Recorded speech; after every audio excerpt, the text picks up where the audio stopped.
everybody. Welcome back to the Josie Show. Today we have Allie here, who is also a streamer and content creator. I'm going to be interviewing her, talking about her journey, some of her experiences, and yeah, thanks so much for being here. Thank you for having me. Glad to be here. Yeah, so I love asking first whenever I'm interviewing people or other content creators. I love just hearing their journey, like as a whole. So like, how have you gotten into gaming? What kind of content do you do? Just like tell us a little bit about all that in your journey. Sure. Well, I first started gaming when I was, I don't know how young I was, but I got a Game Boy Advanced for Christmas one year. So whenever that came out, how many years ago, that was my first gaming experience ever. And I had a Dora the Explorer game, and it was so fun. How old were you? I think, I want to say I was like 9, 10. Okay. I don't know. Yeah. I can't remember my age, but it was young. And from there, I advanced to like the DS, and then I eventually got a Wii and, progressed casually. I wasn't like an advanced gamer or anything like that. Like I said, I played a Dora the Explorer game. That's pretty intense. I don't know. I mean, I was swinging from vine to vine. So I did a Donkey Kong when I had my first. I had a Nintendo as well. I did like Nintendo Dogs and Donkey Kong, and I remember being obsessed with a Donkey Kong game where we were swinging from vines, and you'd be on it, and then my parents I'd hide under the sheets, and be like playing it and like the game. Quickly like shove it under your pillow when they come in so they don't see the light. Exactly. Yeah. Oh my goodness. So yeah, that's how I got started with gaming. From there, I played Skyrim for the first time ever with my boyfriend in high school. And it quickly became like my all-time favorite game ever. Whenever I went over, I was like, we're playing Skyrim. I need to play this game. And I eventually, got my own consoles, got my own Switch, got, all that jazz, and just gamed on my own whenever I wanted because I was an adult and I could, Right. What kind of game, because I know that we have some people in the audience who aren't huge gamers, how would you describe Skyrim for somebody who didn't know much about it? Sure. Skyrim is this big open world fantasy adventure game, kind of like a role-playing game where you go around completing quests for people in different towns. You can get armor and weapons, and the main story is that you're fighting dragons. But that's like such a small portion of it. Such a small portion of it. Yeah. There's a lot of fun, It's more story, like a story-based game, right? Okay. Yeah. I mean, there's some story. I would say it's more exploratory and fighting than story, but there is small stories. Okay, so it's a little bit of everything. Yeah. Have you played any other games, like any FPSs or like first-person shooters, or strictly just story ones? Or was Skyrim kind of like your main focus, and have you dabbled into other ones? Well, that was okay. So this has been a fun adventure for me. Streaming, yes, has started. The first game I ever played on stream, and the only game that I ever played on stream for probably a good 2 months was Valorant. I was a Valorant streamer. I started streaming playing that FPS, but I quickly went back to Skyrim after in my streaming career. And then I also play a lot of horror games. So I used to watch Markiplier, who is a big YouTuber, who played horror games on his YouTube channel, and I loved watching him, and I was like, I want to play them. So I also like to scare myself shitless. Can I curse? Poopless. Those horror games are no joke. Like, they're so terrifying. One of my friends has a VR headset, and he said, if you try to play one of those horror games, he was in his parents' house using it, and he screamed, and his mom was like, oh my gosh, like, you woke us up. It can't be that bad. And the dad came in, he's like, oh, it can't be that scary. He tried it and was like shitting himself. He was so scared. I could never, ever, ever do a horror game in VR. I would cry and hide in a corner for the rest of my life. Yep. Yeah, I don't have the mechanical skills as well because I got really late into gaming, like M&K or controller way later. I did the Wii, I did a lot of the Nintendo stuff like you said. I had a few like computer games when I was a kid, and then when I got older in middle school, high school, I never touched any of that. I think once I played at my friend's house, her brothers had Halo, and I only played once. That's the only memory that I have of playing a game like that. And so I went to college and I played a horror game with one of someone in our dorm. And I, like, because I didn't have the skills or on the controller as well, it's like 20 times scarier because you want to move and it's almost like a bad dream where you're trying to run away from something and like you're running so slow. That's how I felt with the controller. And I was like, I'm so scared. I like threw it. I was like, I can't do it anymore. I was like, I'd rather just watch because like I didn't know what to do and they come out of nowhere and it gets harder. Which horror games are some of your favorites? My all-time favorite horror game is At Dead of Night. Okay. And I'm so sad that I'm never able to play that game for the first time ever again because it is just yeah. I know exactly what you mean. There are very few games that I feel that way about, but that one specifically is just so good. It has great story, and there's like also a lot of like jump scare and suspenseful moments. I love that game. Yeah. That's good. I love playing horror games as well around Halloween, like around that time. That's always really fun. Oh yeah, gotta set the mood, you know. Exactly. With Skyrim, is that controller or M&K? It was originally a controller game. Okay. They do have a PC version now where you can use mouse and keyboard. I don't know which I prefer. Yeah. There are moments where I prefer mouse and keyboard. I like the accuracy of the mouse. I don't Mhm. like how the keyboard mechanics are set up. You can obviously change it, but I'm too lazy to do that. Yeah, it took me forever to finally change it. But once you do, you feel comfortable. And then if you ever try to play on somebody else's, you're like, I don't even, I can't. Like, I gotta change all this. My issue when I change whatever my key bindings are, I will still like, even though I'm in the normal like setting, I'm pressing the wrong button. As soon as I switch it to what I want it to be, I'm going to go back to the original because I'm like, oh, in my mind, it's supposed to be this. So even though I changed it, I still have the same issue. I don't know. No, I understand that. Ugh, it's annoying. So how did you get into Valorant? And that was the first game that you ever streamed, and then we'll get into your streaming as well. But was it your boyfriend or was it friends or like people? Yeah, how was that? Well, I got my first PC in like March of 2020, and That's when I got Valorant mine. was like, yeah, there we go. This Perfect spaceship. During the pandemic. Yep. It was like just coming out around that time. I think it was like April that it became like public to everyone. And that's when my boyfriend had early access, and so did some of his friends. And they're like, "Yeah, you should come like play with us since we can't really see each other, and we'll play games that way." So I just got started because like loneliness, and I had a PC and friends who were playing. My story is very similar. Yep. Yeah. And I now march my way down hell because that game makes me want to murder myself sometimes. Yeah. Do you still play it on stream? Oh, not on stream. I play it Okay. off stream pretty frequently. I don't know why, because I hate it. I love it, but I hate it. You have a love-hate relationship. Yep. Yes. Yeah. That's me with my FPS games as well. Sounds about right. Yeah. So with Valorant, have you noticed from when it first came out to now, have you noticed any changes to the game or in like the community, or is it very similar? Community-wise, I can't say I've noticed anything different. But they've made a lot of changes to the game. I mean, they're constantly adding new maps and new characters and adjusting characters they already have to make them more balanced, and same thing with maps to make them better for the community. I'm really glad with how Valorant takes feedback.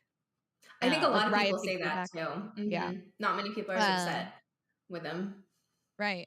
So I enjoyed that aspect of it. I would say the core of the game, the core of the fan base is probably the same because I don't know. it hasn't changed for me at least. Yeah. The reason I ask is because I've been playing Apex. That's been my game. That's what I started streaming. I've tried a couple others. I haven't tried Valorant. Everyone's been trying to get me to, and I think I'm going to. COD Yes. and Valorant are the two that everybody's like. I prefer. I've played a couple. I think Dark Souls. Like I've played some adventure story games before.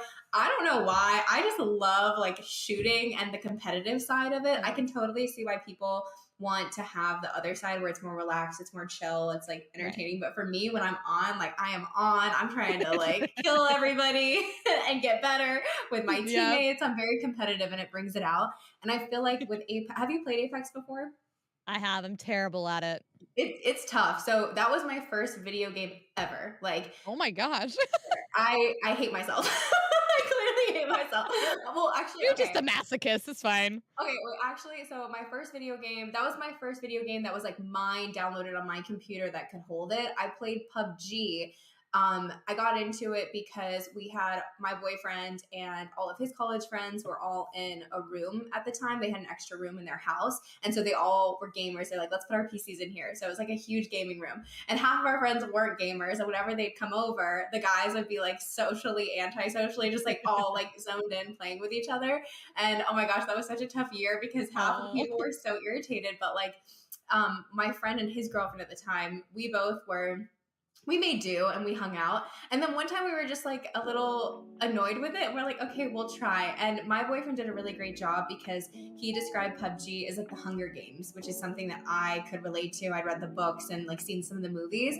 But for someone who's new to the gaming world, you have to ease them in the right way. Otherwise it can be a little intense. And so we'd watch them and then slowly get involved. So we would say, okay, we want to pick where you land. And then as time went on, then we would get more comfortable like watching them. And then we said, okay, get off. And so her and I would get on and play. It was a shit show, but it was so funny. We were like screaming. And I remember one time when I landed, I don't know what got into me, but my boyfriend, like I picked up a pistol and I double shot somebody right in the head. And he was like, I was like, what did I do? What did I do? I'm like sweating. My heart's like pounding. And I've never done anything like that. That was totally beginner's luck. But it was, that's amazing. I wish I had a clip of it. And he was like, what did she just do? I was like, I'm alive. I don't know. But so yeah, with Apex, and that like Hunger Games style and like that kind of shooter game, Apex was similar, but it was a lot faster and it was more fun, like with the characters and the more cartoony feel of it, which I loved. I tried to play PUBG again and it was too slow. It felt like a horror game for me. My heart rate was pounding because you'll get sniped in the head after like 20 minutes and it just comes out of nowhere because there's so many really good pros and they've been playing for a while.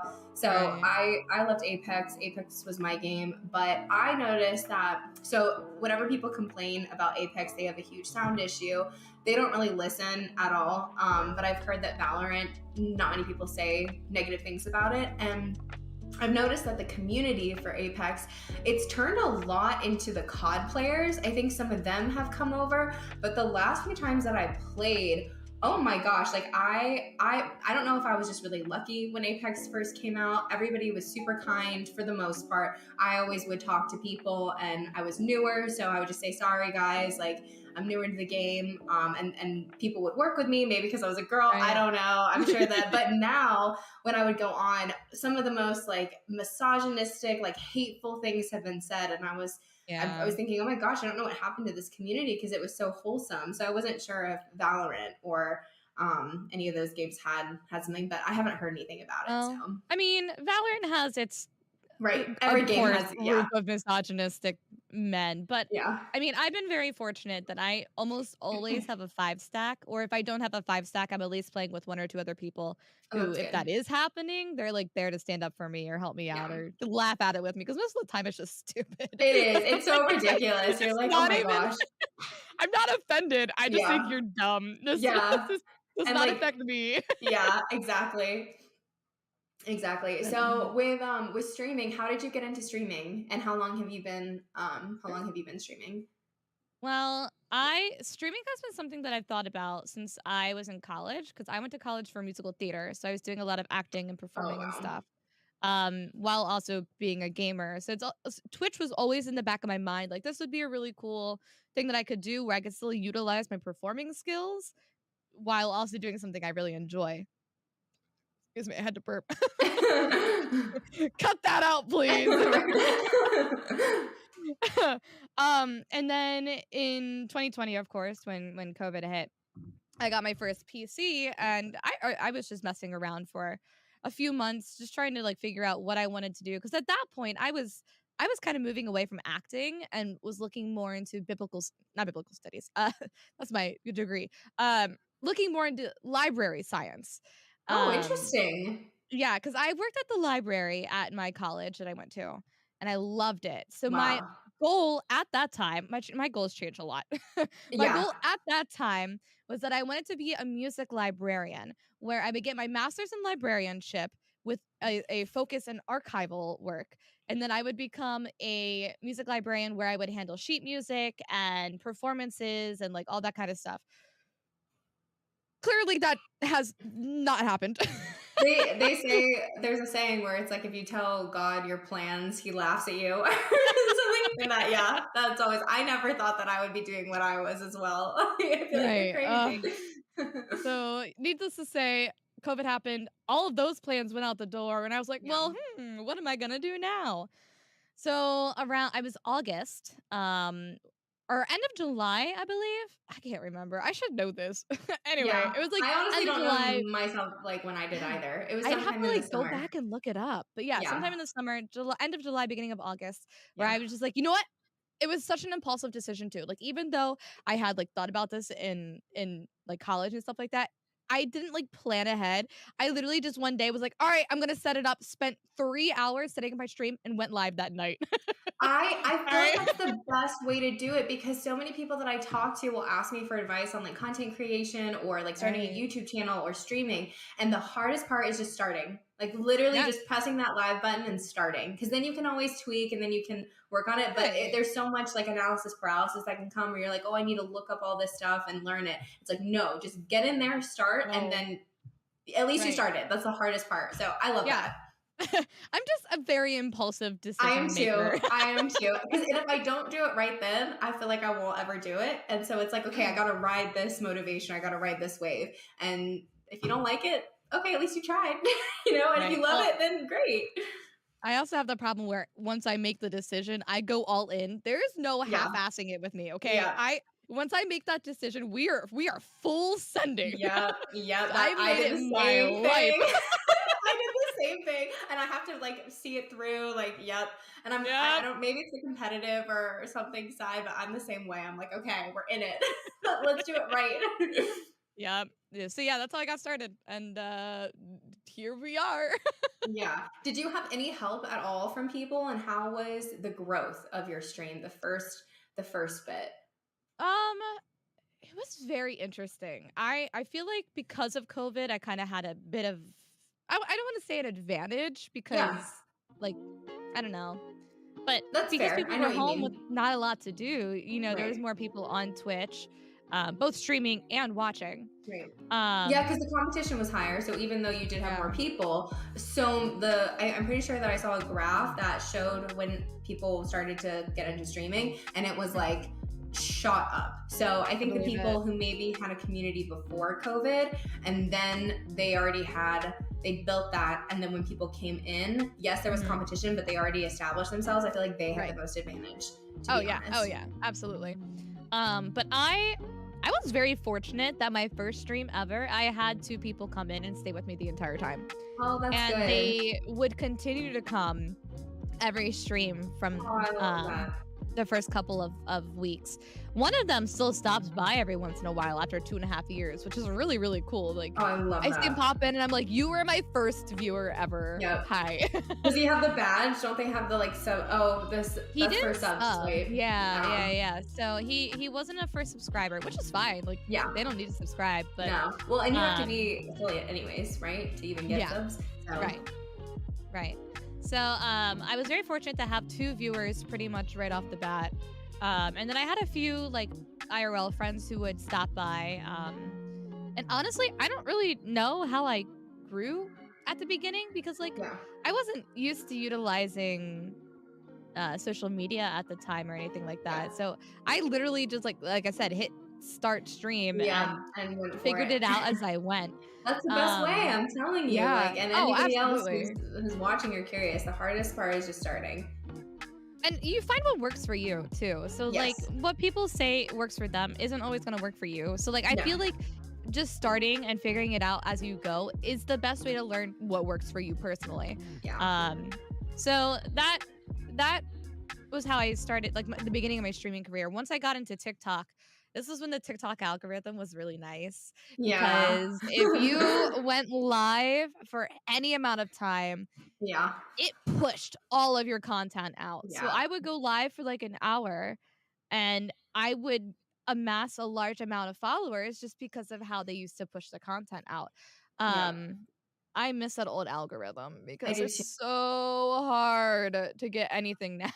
Well, again, competition on TikTok. Everybody, like the grannies, are now coming on there. You see it, Yeah. you're like, you guys go, but you're like, wow, this. Remember when it had just come out and not many Yeah. people were, and now, yeah, definitely a huge shift. It eventually is gonna get to Facebook level, and then there's gonna be a new Yeah. platform. I don't know how long it's gonna be. Probably at least a couple more years. It's got some legs, We'll but see. yeah, the competition's insane, and then businesses are coming out like everyone's trying stuff, which is great, but oh man, the competition, and people are pumping Fierce. out 3-4 videos a day, and then trying to get Right. that on the algorithm. So I saw something too about so I'm in digital marketing, so I always pay attention and try to keep up. Nobody ever, if anybody tells you that they know the algorithm, like there's maybe a couple of things that you can notice or that do well, like you were Sure. saying with the live, that makes sense. But if somebody claims that they know it, like they know all the secrets, they're lying to you. A lot of times it's a no. There was something that came out recently for TikTok, and it's called heating, like heating accounts or heating videos. And so it's Okay. people that work at TikTok, they have a very loose agenda of what they can make viral. So because TikTok has some manual side, it's not just algorithm based. Right. So there's some things where if they want to push content that's different or unique or that they like that's not getting the traction that they think it deserves, but people will use that and boost their friends, their own accounts, and it's very like it's not clear direction. It's kind of up to their discretion. Yeah. So there's a lot of like gray area with it, which I thought that was really interesting when I saw that. I was like, oh, That is wow. interesting. That makes me angry. I'm part of some creator programs where they tell us to use a hashtag. And you would think No, if I'm using the hashtag, they no. would post it. But no.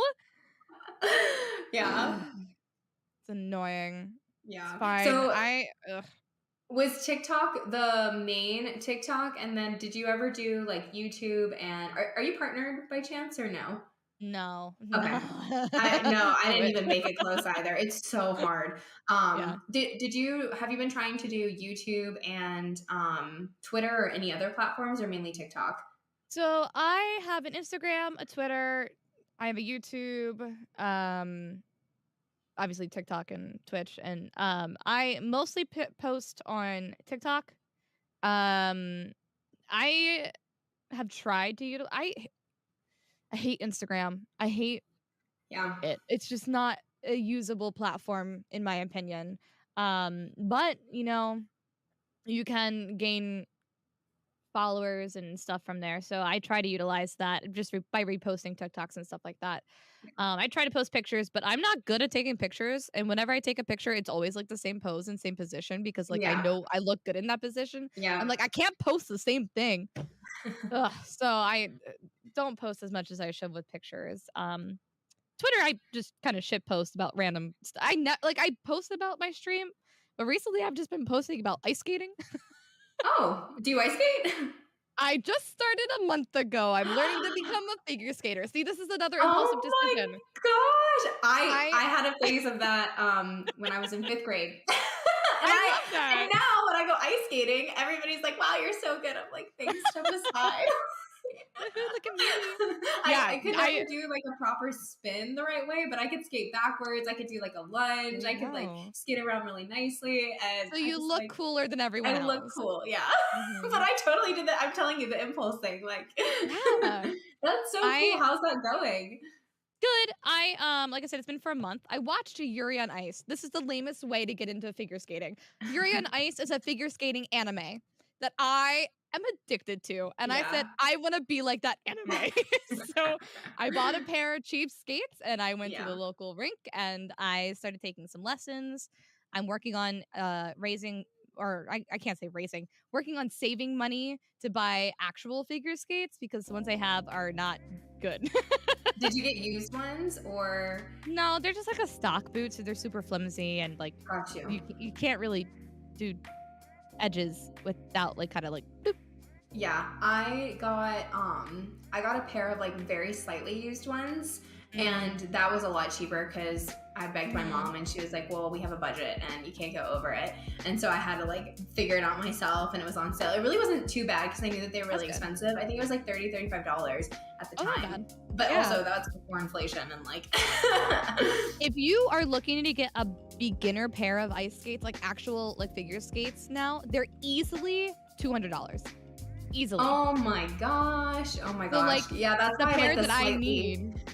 That's why I always say the slightly used, but I know that can be a little bit gross for some people. But like there's spray, you can clean it, and some people will get them and then like use them once or twice and then be like, this is not for me, or they'll forget about them, especially if you're in like a nicer area where people can have more money to expend like that. So that would be my recommendation if anybody's looking. That's what I out by that. eBay has a lot. I found a pair. The problem with doing that is like finding your size. Oh yeah, and they're very finicky. Yeah. So very like true.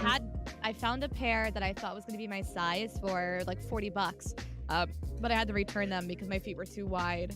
Oh no. Yeah. And yeah, if it doesn't fit like the right amount and you're in them so long, it's very like I feel like it'll really hurt your joints and your ankles. Like, yeah, it's dangerous.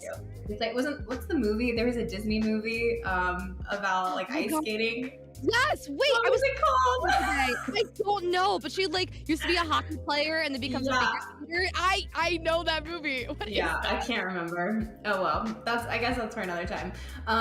Okay, so we need to take a quick break right now, and when we come back, I want to dive a little bit more into the social side and more about your Twitch experience. So we will be right back.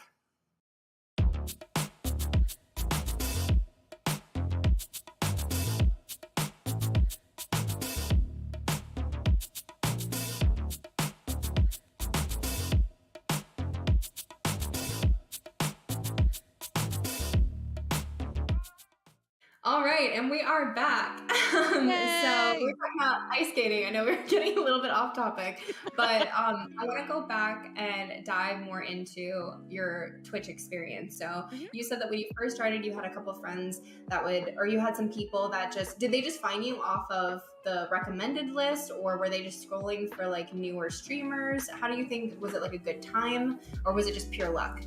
I think from what I remember is that they were just looking at people with low viewers or no viewers, and they popped in. Because the two people that joined were like friends who were just like going around together. So interesting. Yeah. So I'm pretty sure that's how they found me. I don't remember though. Like that. I think that's what happened. Who knows? Yeah. Well, that's so good. I feel like that gave you like a good boost. Did you? Well, so you were thinking about going or doing like acting and theater, so you probably weren't as nervous. But did you ever get nervous when you pressed the live button, or were you like okay?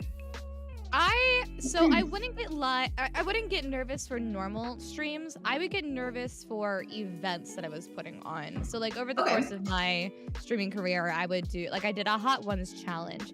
That I was really nervous for because I advertised a lot for it. I got a green screen for it. You know, I really prepared for it. Hot Ones, yeah. So basically, like there's 10 different hot sauces and 10 different questions. And for each question, you get hotter and hotter. And they have a lot of those. There's a TV show about that, right? And like DJ Khaled was on it, and I think Gordon Ramsay maybe, or like a couple of those people. Yeah. Exactly. Do you like spicy food? No, I hate it. So I'm sure that was also like, oh gosh. Yes. Yeah. I drank a lot of milk and cried tears. But I'm sure people found that entertaining. Right. Absolutely. So, but yes, events like that where I put a lot of like behind the scenes work into that I feel like it has a lot riding on it, that's when I get nervous. And it's not because I'm nervous about like, I'm more nervous about things going correctly in the way that I planned them than I am like what I'm gonna do. I'm gonna make a fool of myself regardless of what I'm doing. I am not worried about that at all. Yeah. If you are, streaming probably isn't for you as well. You have to just brush it off and be like, well, oh well, comes with the job. Oh my god. Yeah, I mean, for example, like Monday. So for my stream, I play Spotify music, and to get around copyright, I don't have my music in my VOD. So if you go back and watch my VODs, you won't hear the music.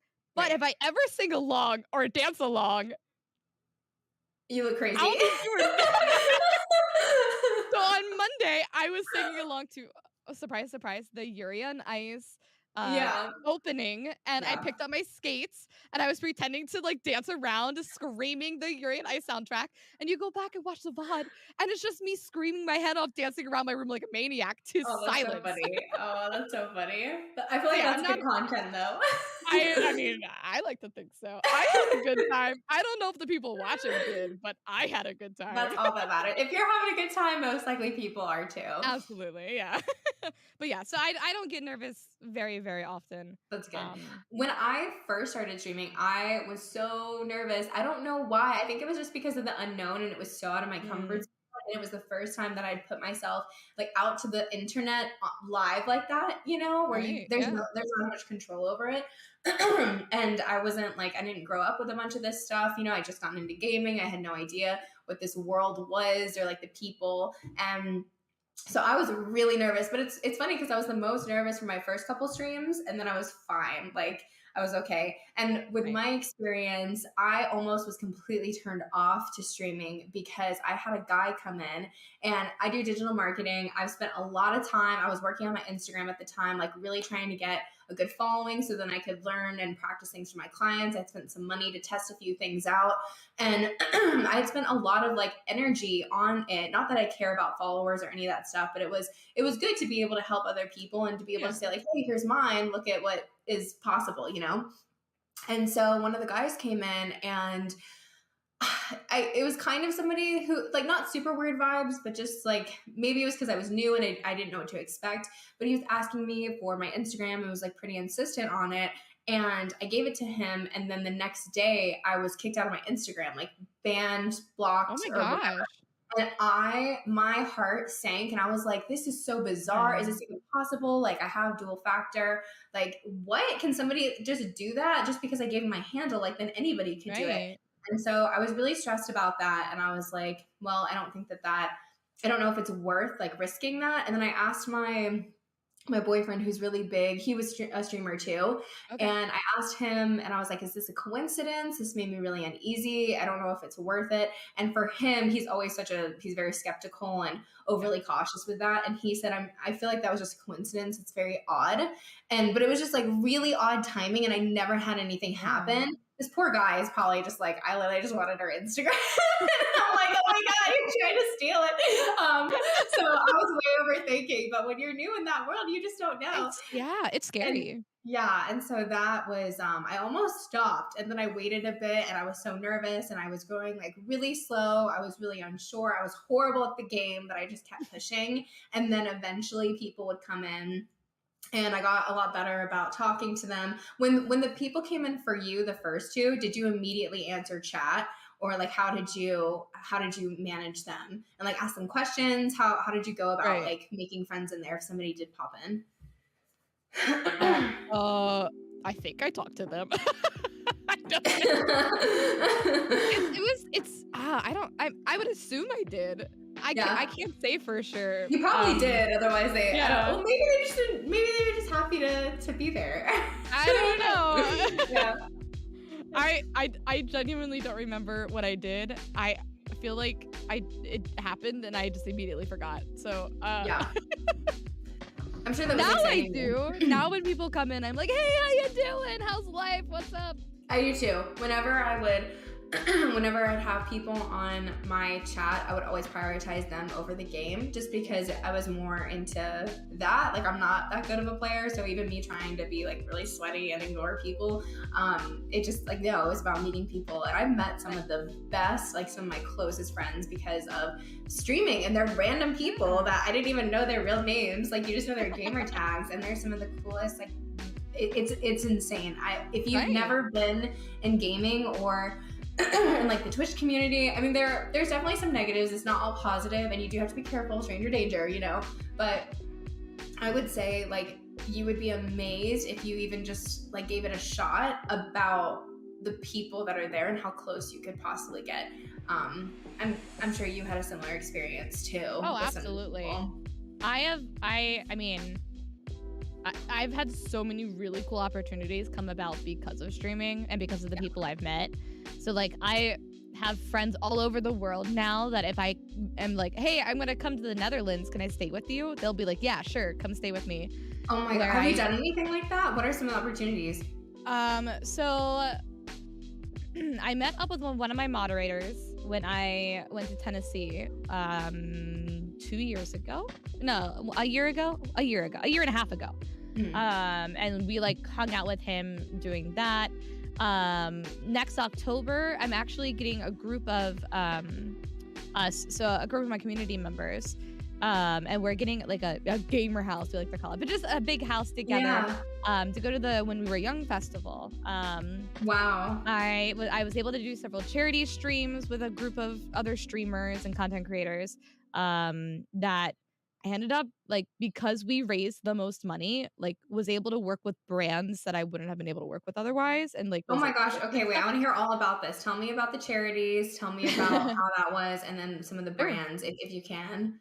Yeah. So I worked with, so this specific charity that I'm talking about was with March of Dimes for their Prematurity Awareness Month, which was back in November. So me, Weren't we talking about your charity stream? Oh yeah, because I said I couldn't do something, but that was a different charity. Oh, okay. Yeah, that's how I remembered you, because I was like, I know that we met before and you're talking as your charity stream. Yeah, for the Friday one.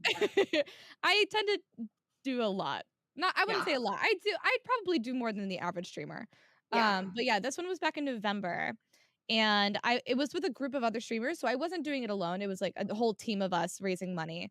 And if we had raised over $20,000 altogether, then like Logitech and Elgato and Noble Chairs and a couple other ones like gifted us things. So like these nano leaf lights I got because we raised that amount of money.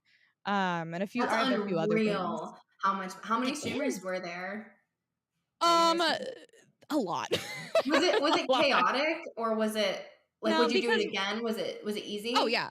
It was easy because it was on our own stream. So like I didn't have to team up. Like I didn't have to do anything with them. We just had like a joint like okay, so you guys did your own streams and then whatever you raised as a whole. Okay, I thought you guys were all on one channel together. I was like, that seems chaotic. So chaotic, but cool. Right. Oh no, that's amazing. Yeah. When did you do your first charity stream? My first charity stream was back at the end of June, beginning of July. Okay. What charity was that one? Oh gosh. I've done like 4 different charities now, and that one, it's amazing. I love doing a charity stream. It's really cool. It's really fun. So rewarding.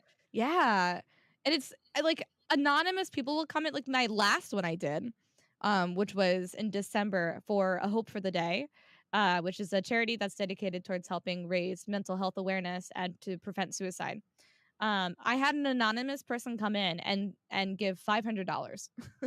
Wow. I don't know who it was. They just, and I was blown away. I was like, I still don't have words. That's crazy. Yeah, I know. It's amazing. My first charity stream was because there was a guy who he has a pug, and like I've grown up with pugs, and we have 2 pugs. It was actually one of my boyfriends. Like he brought it to my attention, and he needed to get surgery for his dog. He had like a liver issue, and it was gonna be really, really expensive, and so we raised enough to be able to get him that surgery. And this was something that mattered to me because I love animals. I love dogs. And those were the dogs that I grew up with. I know how loving that they are. And so it meant a lot to me, but to see other people just come together and be able to help like that, it was so rewarding, especially because like if you are a full-time streamer or you make a good amount of your money, because you work so hard as a streamer, like you work so hard, and it is of course nice to get paid, but when it's coming in for somebody else, it's so rewarding. Like, and it's so incredible to see how powerful, like that you brought people together and everybody was willing to help support a cause or to give, I did a fundraiser for one of my moderators back in March. She was immigrating to the US and just it's expensive. Immigrating is expensive. Yeah. And I was like, I want to help you out in some way. I was like, you are always doing all this work for me for free because like moderators I know don't get paid. And they're so great. Like, and they don't have to take their time to do that, and they choose to. And it's just like, that's also incredible. So I was like, I want to do a fundraiser for you. And we ended up raising like $2,500 for her. Wow. Which, that's a lot. In one night. It was insane. I cried. Yeah. I'm sure that she did too. And also if your community knows, did they know her? Like they were familiar with her? Then I'm sure that everybody else was really willing to like donate and stuff too. It was really beautiful. Oh my goodness. The guy who we helped too, he like made a post about it and he was in tears and was like, you have no, like you saved my pet's life, or and with your person, like you helped her be able to do that and she might not have been able to. So and it's good to see the positives in humanity, and it's just like so reassuring. You're like, we are not everybody's so bad. Right. I think it's cool. Like, even though we're small streamers, we're still able to make such a huge impact too. Yes. Like, it doesn't matter the size. Oh my God, you said that beautifully, and I didn't realize how much of an impact I was able to make. And some people would feel comfortable telling me things that they haven't told anybody in their life.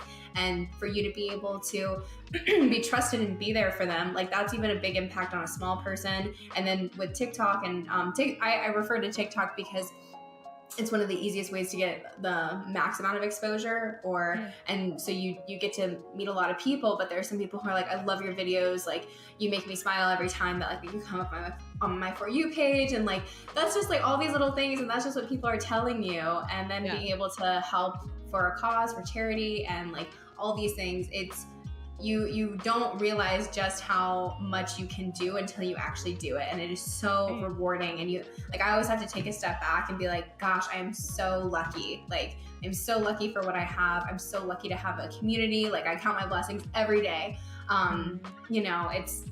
You said it perfectly, how much of a big impact you can make for even being a small streamer.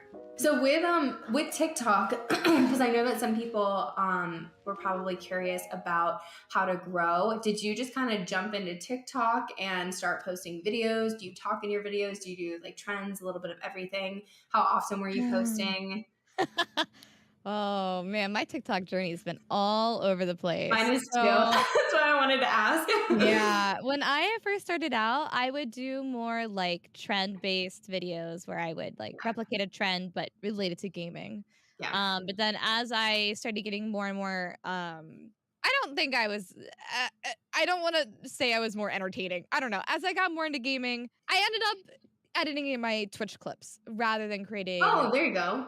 Trends and stuff like that. So I think that's great, because when you do the trends and everything, then people don't know exactly like how you are going to be streaming. And if you're trying to filter people into your stream, if you're already showing content from your stream and you're like, this is what you can expect, come follow me on Twitch, then it's a little bit like, I think that's the way to do it if you can. I was a horrible editor, and I did a little bit of it, but I was like, this takes too long. I'm bad at this. I would do that. I used to have a Twitch. I used to have a TikTok for every single day. And I did that for months, and then I got tired of it back in October. I did it for a month. I posted 3 videos a day. I went all in. I did 3 videos a day for a month, and then I was like, I am done and I'm over it. I know. I don't have enough funny moments or entertaining moments to do that. Yeah, At I least didn't not like either. short form. I When didn't it's either, and short I still form, posted it's it. so hard, Yeah, But it so is. yeah, it's my yeah. TikTok's a fun time. Yeah, and people are so mean on there too. Like, I don't know why Yeah. the keyboard warriors. Like, Although geez, I there's feel like people here. YouTube Shorts has some really mean people. Yeah, YouTube, I feel and like even oh Instagram. I've seen some of the Instagram stuff, and I'm like, geez, like, yeah. give them a break. Like, and it's always the people who aren't showing themselves or putting Yeah. themselves out there. It's like, wow, it's so easy for you. I'm always terrified that I'm gonna say something or do something, and people take it the wrong way when that's not like you're trying to like make it safe, but then it gets on the wrong side. You're like, no, that's not. I'm sorry, and Yeah. then you get like canceled. You're like this terrible person. I know. No, I get that. Although in the comment section, it might be my toxic trait, but I love to fight with people. I do too. If Oh, see, I like to be oh, inquisitive. I like to be inquisitive. I'm like somebody straight up was like, I hate you. And I'm like, why is that? Like, let's dive into this. Like, let's have a therapy session. And then some people have been like, wait, I didn't think you would respond. yeah, I thought the same Like, thing. They would like hello. comment something mean. I'm like, okay, that's oh, you're welcome to that opinion. And then they would Yeah. reply back like, wait, you What? replied. I was like, yeah. And then they would follow me and be like, I'm Yeah. so sorry. Yeah. Like, okay, don't do Yeah, it. I had a few people apologize who like were fighting with me, and I literally had some people apologize. They're like, "I'm sorry, I was just having a bad day. Like, you're a lot nicer than I Right. expected. Like, I didn't think Oh you'd." my I'm like, goodness. Jesus, like, man, I wasn't even expecting it, but I'm like, okay, like, there's some stuff behind there, but Oh I yeah. like for me, if I ever posted on anybody's, anytime that I'm scrolling through social media, like maybe it's because well no, even before I started putting myself out there, like they're people and they see it, and if you don't have anything nice to say, just don't say it at all. Like, and if you are if you don't agree with them or you're trying to like pick a fight, I think if you're calm or if you say something like, hey, like in my opinion, like this is this or something, it's so much better than just like some harsh, like it's just, Mhm. yeah, I don't know. The internet's not a place to argue with people because one, you can't No. hear the other person, so you can't hear their intonation. You don't know Yeah. like how they're So actually true. coming across. So like if you're reading Sarcasm something, sometimes. mhm, Hmm. yeah, and so if you're reading something and it's like something that could be against what you believe, you're gonna read it automatically in a nasty tone because they don't Right. agree with you, so you feel like they're attacking you. When that Right. might not be the case. So Yeah. I avoid that type of fight on the internet. It's Yeah. only when it's about me that I fight back. Yeah. And you can have some fun with it, you know? At least if you're gonna go through it, like, might as well make it fun. Right. What do you edit your own clips, and do you have somebody that clips? So my biggest thing too was that I would never clip midstream. Like if something was funny, I like didn't, because I'd be in a game and I'd be too busy, and then I'd try to tell people to clip it, but then I like it wasn't that good, and so that was my thing too. It was hard to get clips. How did you manage that? So, I do a few things. I have a thing on my stream deck here that if I push a button, it makes Yeah. a marker. So if something like really funny happens or something that I want to come back to, I can go back to my VOD and see that marking. I also will look at what other people have clipped for me and see if that's like worth turning into a TikTok.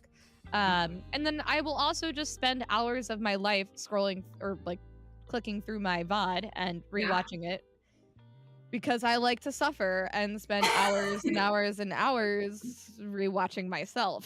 Yeah. Are you a full-time streamer as well? No, Or okay, I no. wasn't sure. Yeah, I was like, yeah. Nope. That's why I don't edit very often anymore. Mm, I do edit my own clips because editors are expensive, which they yeah. should be. It's hard Yeah, work. it is, Um, it is. And also though, sometimes it's like you have a vision, and it's not that they're a bad mhm, editor, but sometimes it's not what you want. And like right. I've had a couple videos made for me, they were great, but it just wasn't like what I wanted. And so I would take it Yeah. and then be like, okay, this is what I wanted, and then I'd fix it. It like gave me that inspiration. But Mhm. so what do you use when you do edit or when you have edited? I do Adobe Premiere Oh, just yeah, that's what because I used to. I feel like it's the most It's the straightforward. easiest. Hmm. Yeah. Yeah. So it takes me usually about a half an hour to an hour, depending on how picky I am, to do Yeah. one 30-second clip, if that. Like, oh my gosh, I hate editing. Yeah. I hate it. I like the bringing. your creativity, like what's in your head, onto the Mhm. screen, or like bringing it to Yeah, life. yeah, But absolutely. I hate like the process of it. And Yes. then if you don't know how to do something, but you're trying to, and then like, that's what I don't like. But I love I being agree. able to bring to life what you're thinking, or like how to do it. So Absolutely. I agree. Yeah. Yeah. I like when my vision comes to life. Yeah, it's like you said, it's the process. I yeah. don't like the It's not about it's about the journey, not the destination. But I'm like, no, it's about the Definitely destination. not the destination. Yeah. Let's When get it comes there. to Let's make it editing, it's the destination. it is really cool though when you work super hard on something and you're like blood, sweat, and tears through it, and then at the end of it, you're like, like this was horrible and I hated it, but I did that and I'm proud of myself. Like Yeah. that is a good feeling. But then there's also the bad feeling of like, wow, I made this really awesome clip, and then it just flops. Yes, yeah, or you think it's really funny and then nobody else. Yeah. Man, And you're like, this is horrible. And you're like, the funniest TikTok. I made the funniest TikTok the other day. Oh my gosh, I rewatch it. I laugh every single I time. have a couple of those too, and like not no one else did. And I'm like, well, you know what? Yeah. I found it funny. Somebody has. Oh, I'll yep. take it. I think maybe 300 people watched it. It's like one of my lower ones too. And I'm like, guys, this is pure comedy gold. Right? You are missing out. You just don't get me. Exactly.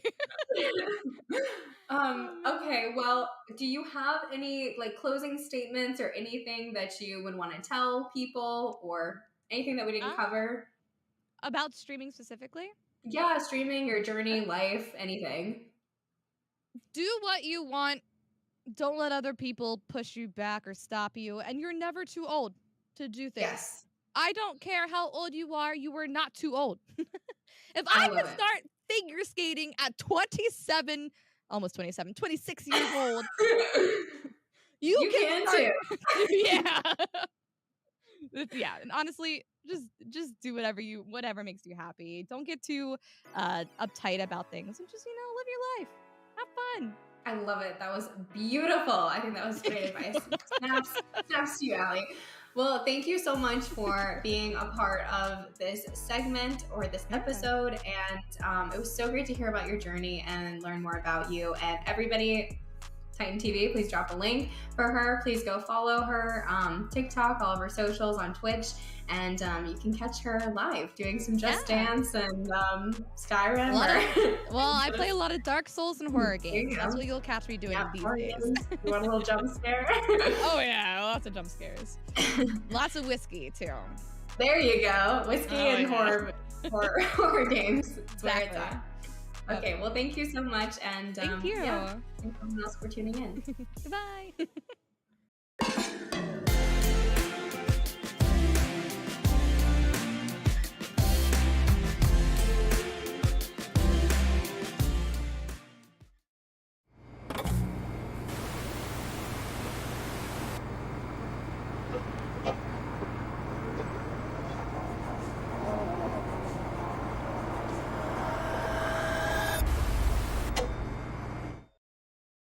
What's going on, guys? It's Al King, aka Big Al, and this is episode 8 of Throne Breaks. Today on the episode, something I've never done before. I'm really excited to share with you guys, and also have another guest interview lined up. Chrome to my Dome, aka Cards and Stuff 43, aka Daniel Hockler, joined me today from New York City for an interview. Stick around.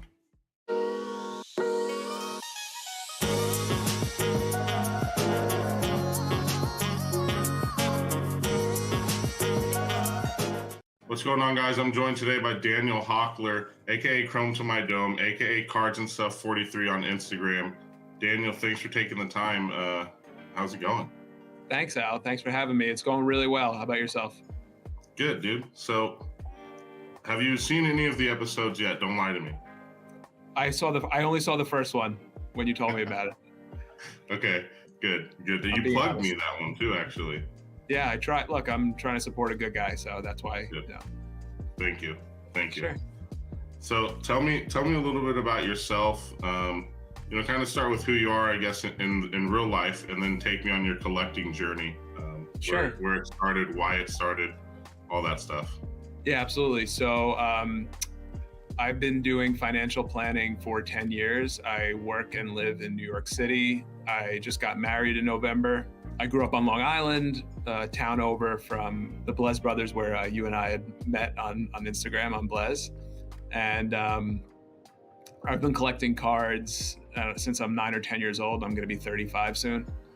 And it's just been a crazy wild ride with the card business, particularly, as everyone knows, in the last couple of years. One day, I have a younger brother. We found all of my dad's cards from the early 60s to early 70s and all these binders, and been hooked ever since. Yeah, what a find, huh? What a find that was. Yeah. Was there any like real gems in that binder that you can remember that you guys came across? Yeah, we still have most of them. One of my favorite cards that we still have is, when people bought cards 50 years ago, you'd put them in bicycle spokes and you throw them against the wall. At least that's what they tell me. Unfortunately, people did it a lot with, the Mickey Mantles and the Nolan Ryans and the Sandy Koufaxes. So I guess that's one of the reasons that the ones that are in good condition today are incredibly valuable. But, my dad was a big Yankee fan, big Mickey Mantle fan. And, we still have 60s. I have a couple of his Nolan Ryan, Jerry Koosman rookies from 1968. Wow. And one of the stuff we'll never sell, but hopefully we won't need to sell, right? But interestingly enough, it was 99% baseball, and he had 2 or 3 pages of basketball cards from Topps from the early 70s, and one of them just happened to be the Julius Erving Squires rookie card, which we also still have. Wow, that's really cool. What a card. What a card.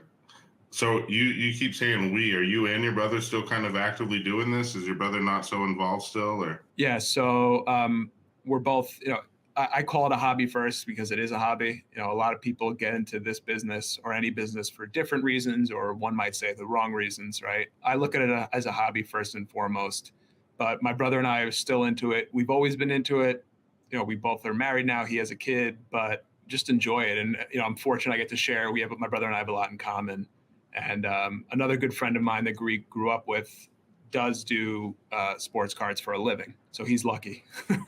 Yeah.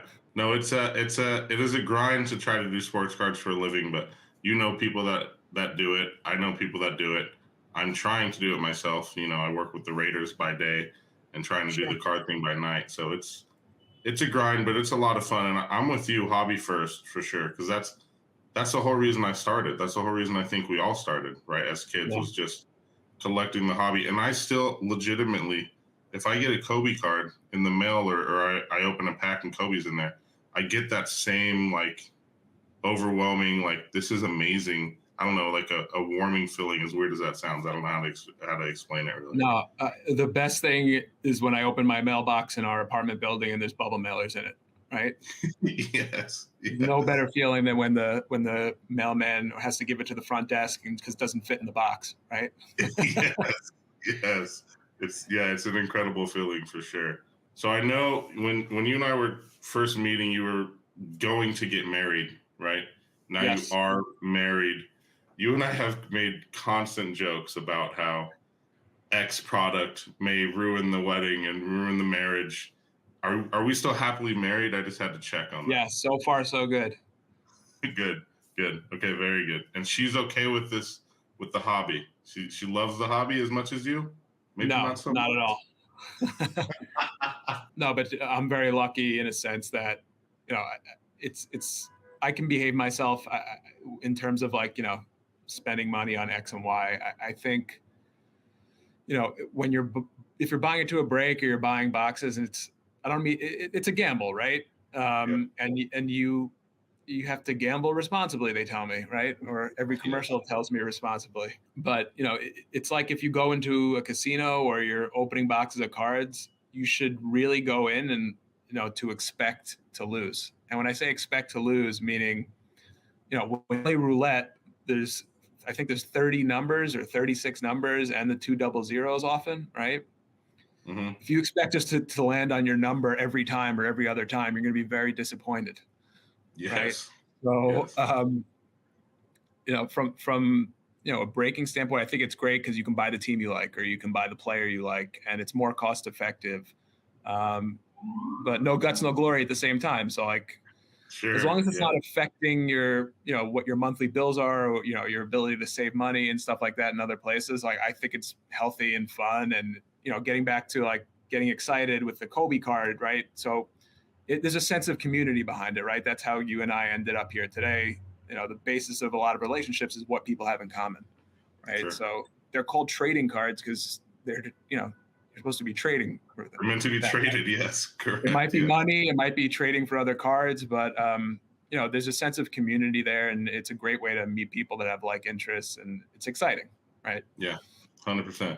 You've been a vendor at a lot of shows, right? Moving from the past, you're probably going to vendor at future shows, everything. Kind of just tell me, you said you've been doing this for about 20 years or so. Kind of tell me where shows were to where they are now, and where do you think they're going? Okay.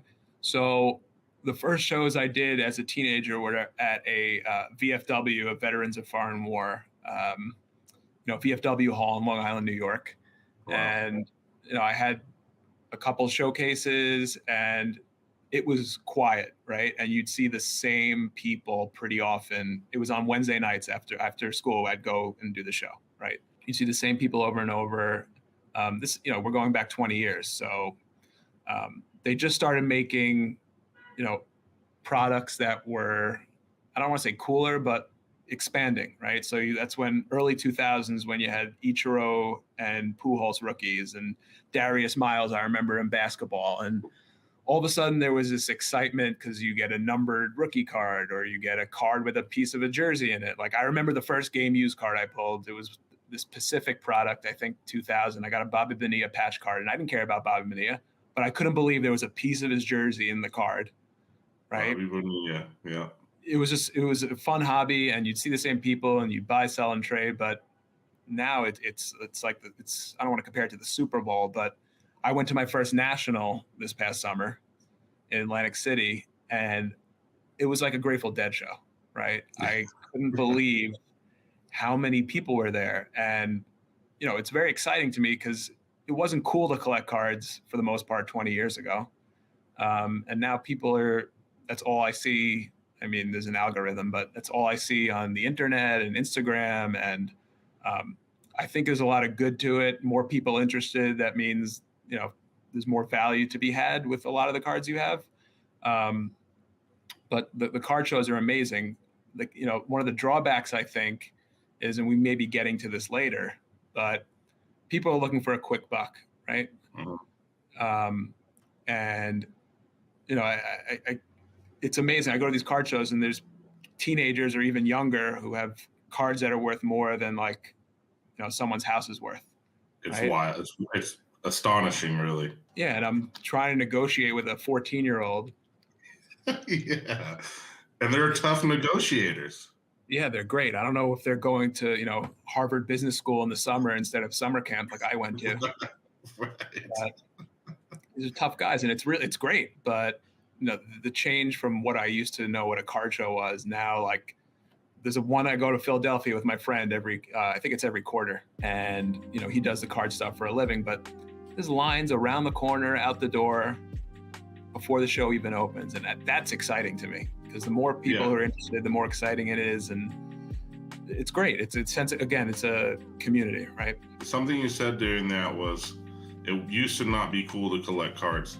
Are we comfortably saying that it is cool to collect cards now? Yeah, I think it's a status symbol, just like, someone has a Louis Vuitton bag or a nice car, or, you see some, I don't know, one of the Paul brothers has a Charizard around his neck, $1 million Charizard, like in a boxing ring. I could never imagine or picture that. Forget 20 years ago, 5 years ago. Correct. Right? Yeah, no, I agree. I think we can say it's cool, which makes me feel cool and makes you feel cool. So together, I've never been cool before. Yeah, correct. This is sweet. So you said you're a financial planner in the real life. Uh-huh. So for the people, you mentioned a quick buck. For the people that did kind of come into it to make quick money, the market is, for, I guess, lack of a better term, stabilizing, right? Right. Do you have any words of advice or Is there even still an opportunity for those guys to do it, or are they going to start kind of walking themselves out of the hobby again? For people that already, kind of lost money on it, or you mean just in general? Yeah. Like, so the people that the ones I'm asking about are the people that bought high in 2020, thinking that in 2023 it was just going to keep going like this. And obviously we've seen 2022 and 2023 kind of go here, and we're kind of leveling out right at this point. But I don't think they're ever going to get what they paid for it in 2020. Do you have advice for those guys? Because there's a few of them that they're out there, like you said, at shows and stuff. They're trying to make quick buck. I think they're getting disappointed. There's a lot of people saying they're disappointed in shows today, and it's just not the same as it was, and blah blah blah. So, I mean, is there still an opportunity for those types of guys to still find a way to make a quick buck, if you will? I think it's a very valuable lesson, right? And some of these were 12-year-olds, and some of these were 52-year-olds, right? So someone who's older should know better that the gravy train's going to run out on certain things.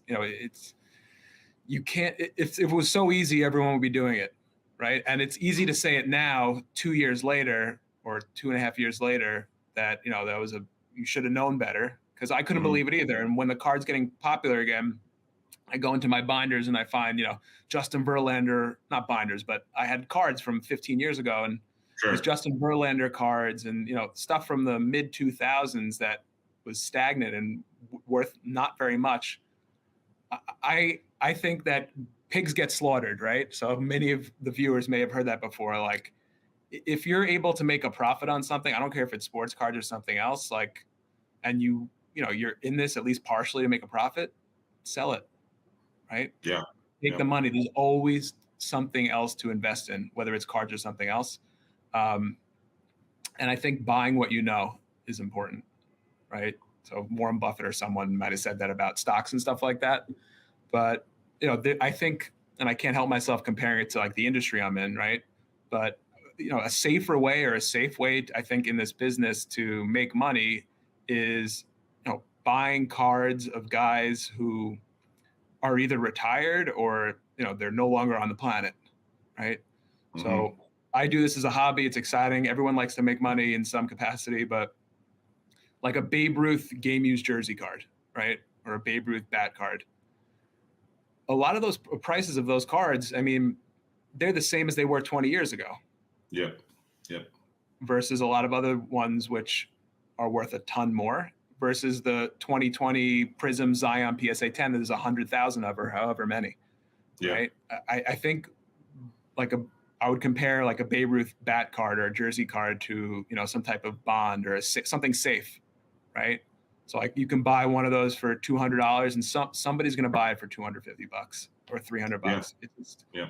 And with the licensing and stuff like that, I see do your research, whether it's cards or something else, but do your homework, right? Look, there's so many things available to collectors now in terms of tracking prices and tracking the sport and tracking stats and stuff like that.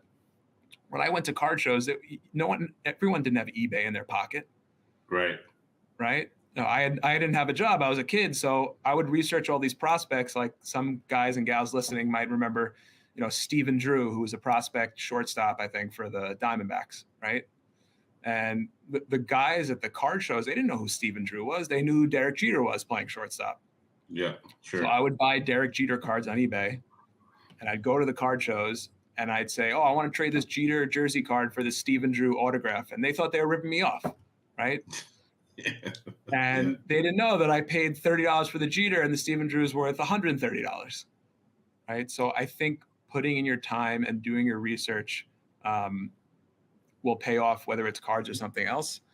And, keep track of population reports with graded cards, but also current brand like Topps, right? So Topps Bowman is the best rookie baseball product every year. Bowman Chrome, Bowman, right? A lot of the, products are somewhat diluted now, so you have to be careful. Because I remember when Bowman came out, I remember Delman Young. For anyone listening, Delman Young was a Tampa Bay prospect in 2003. Ricky Weeks was a prospect for the Brewers, right? There was a base autograph, there was a refractor, there was an X-fractor, and there was a gold refractor. And there may have been red also, I don't remember. That's it. Yep. Right? Now, I'm colorblind, but I know that they are making so many different parallels of the same card, not only in the base product, right? But you have light, you have, H2, you have hangers, you have blasters. Like, the card companies are printing money, and I think they're diluting the brand. But there's so much demand, right? But if there's 30 different variations of a Zach Neto, the prospect on the Angels, right? It's a risky investment. And you see when they come out, the refractor auto is $500 and now it's $150. And there's been no baseball as far as I know, right? Yeah, nothing's been played. Yeah, no. So if you want to invest in baseball, I love baseball. That's my favorite sport, baseball prospects. Yeah. Don't buy singles the first couple of weeks the product comes out. Just don't do it. I encourage people, if I'm still buying Bowman Chrome rookies. This isn't stopping me. None of this, right? I love it. Sure. Buy the lower numbered stuff instead of buying a card number to 199 or 150. If a guy ever gets hot, the big buyers and the people that are going to pay, they want the rare stuff, right? Mm-hmm. So instead of buying a refractor auto number to 499 for 150, buy the gold auto for 400 if you can, or 500. Yep. Right? Because exponentially, you're going to do so much better. So I'm a big believer in low numbered stuff and waiting at least a couple weeks to buy singles from a new product. Yeah, I have a buddy, actually. He's a coach at Hawaii. His son, they grew up in the same town as Brooks Lee, the prospect for the Twins, mm-hmm. right? And he reached out to me and said, hey, we grew up, it's my son's friend, yada, yada, yada. Can you come up on some Brooks Lee cards for me? Like, do you have any?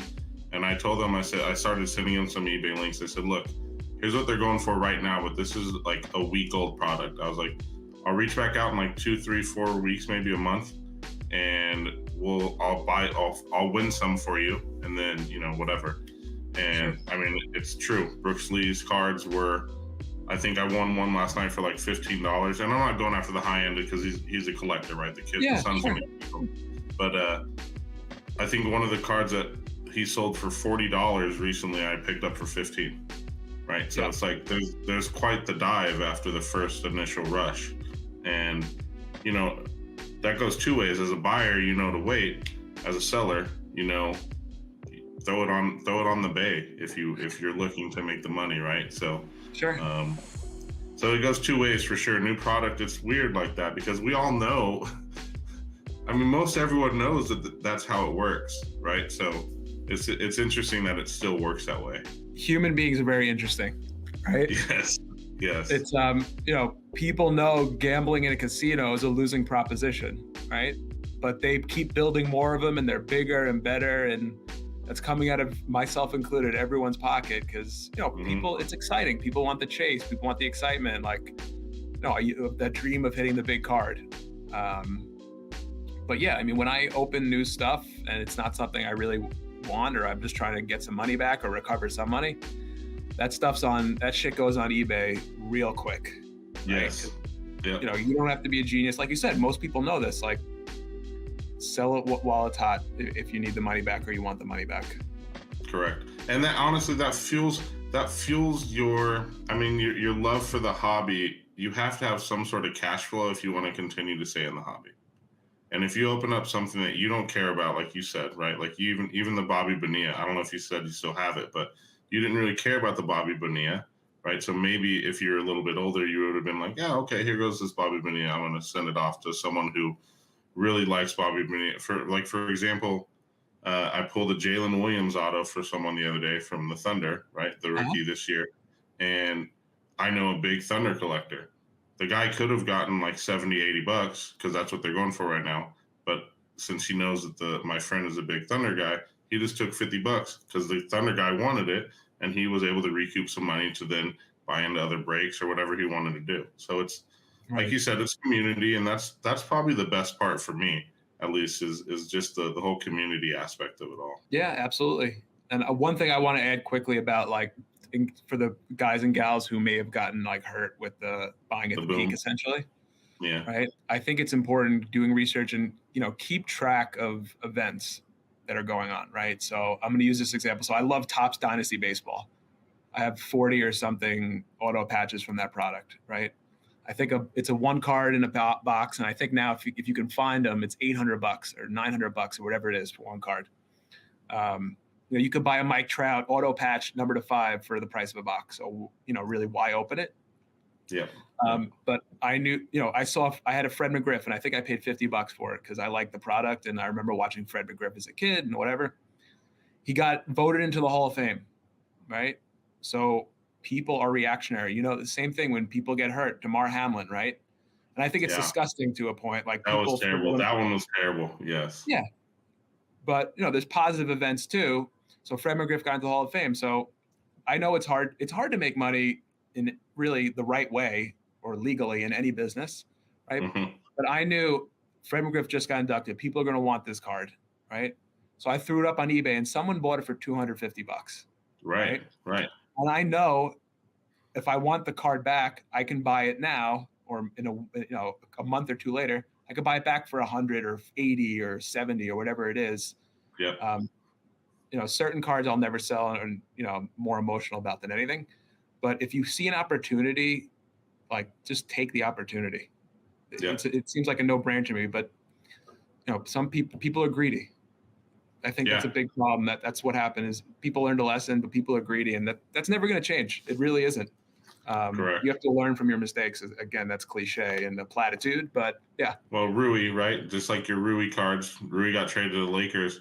I was live last night, and no one has ever once asked me, hey, do you have any Ruis? Ever. Last night, 5 people came in and said, you got any Ruis? I was like, why? What happened? Why do you want Rui? And he got traded to the Lakers, and people, like you said, are reactionary, and it's an interesting world that happens in, but it's an obvious one. It's common sense, like you said, for sure. Let's say you pay $275 for a card, X card, and that card is now going for $100.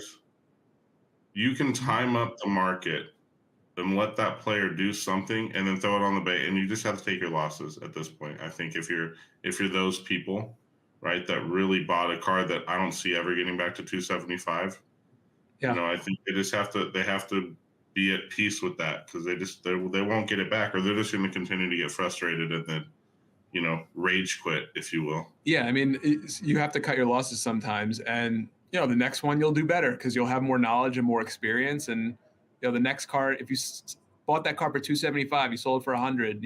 The next card you buy for $275, if you do a little more homework and you're more careful about it, you'll recoup that loss on the next one. Yeah, right? Correct. But don't go on tilt.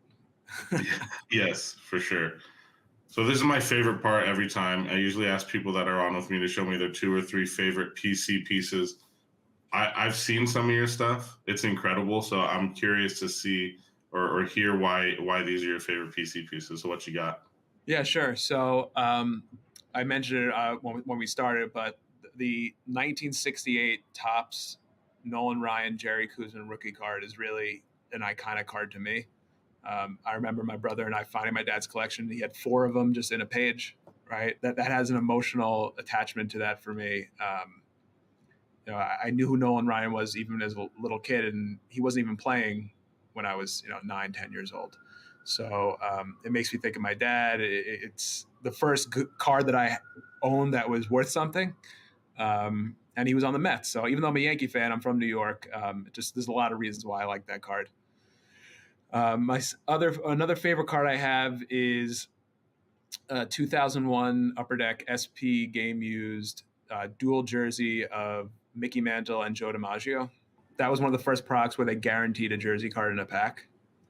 But that was a card at the time, and frankly still is, where if I wanted to buy it outright so in 2001 I was 13.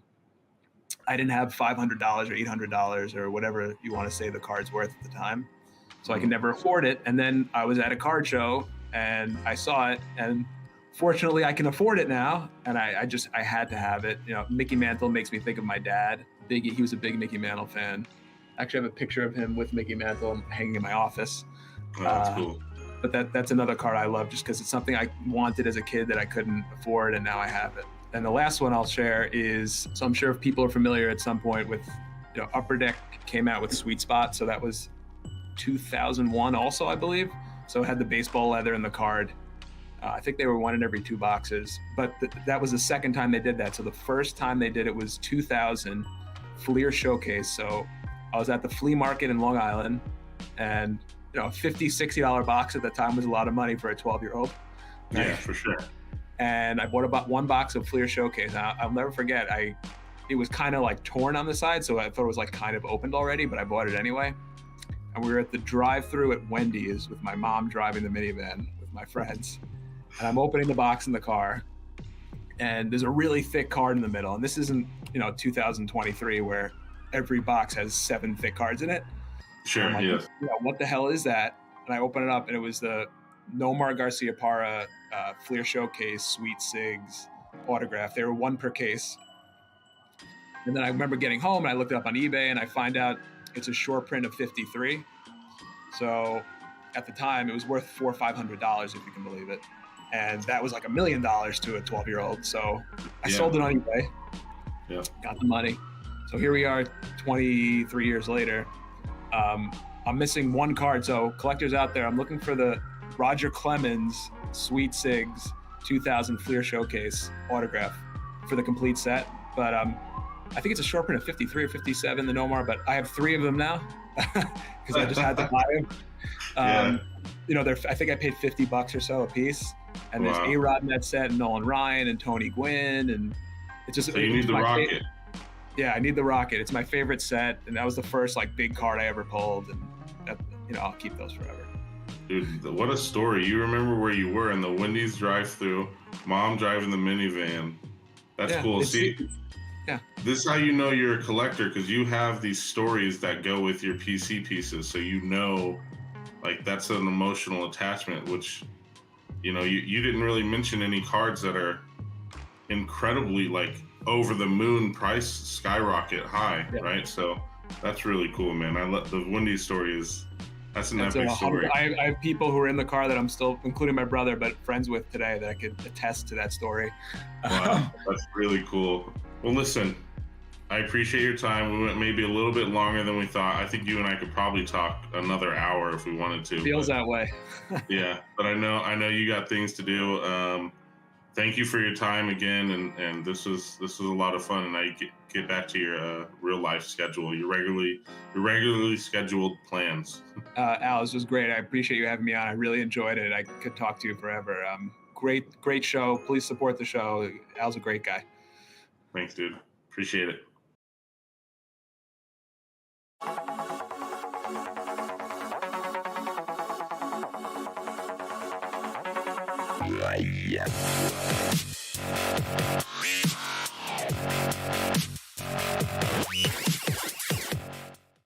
Hey guys, been a weird couple weeks in the hobby, right? I know Throne Breaks, we took a week off of episodes and we just picked back up this week. Again, this is episode 8. Episode 7 you can catch on demand with Ross on the Titan Media Collective channel. But weird couple weeks in the hobby, not only because we were off, it's not that big a deal, but because a couple weird Babe Ruth things happened, right? How odd that Babe Ruth had 2 mishaps in, I guess, 1 week, you could say, where Babe Ruth had the quotations around his auto and signature, so that was a secretarial signature. His nurse or his secretary was signing that instead of him, and that got placed into a product in a 1-of-1 cut. And then most recently, this one's insane to me, Babe Ruth card cut with a George Brett auto.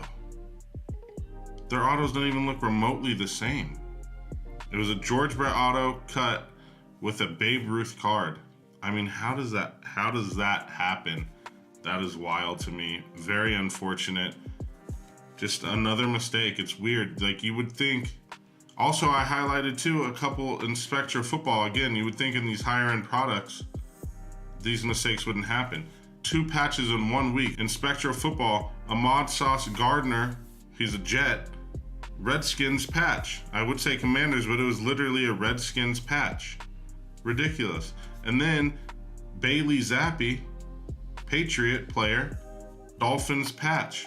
Really weird how this is happening, and it's happening very frequently right now, which is alarming, to be honest. So that's been weird in the last couple weeks of the hobby. But today, let's slow it down. Let's pull it back. Let's stop talking about the negative. Next, I want to do what I've never done before, and it is a PSA reveal.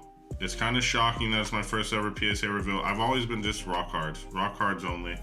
And like now the demand for slabs is higher than it's ever been, I would say.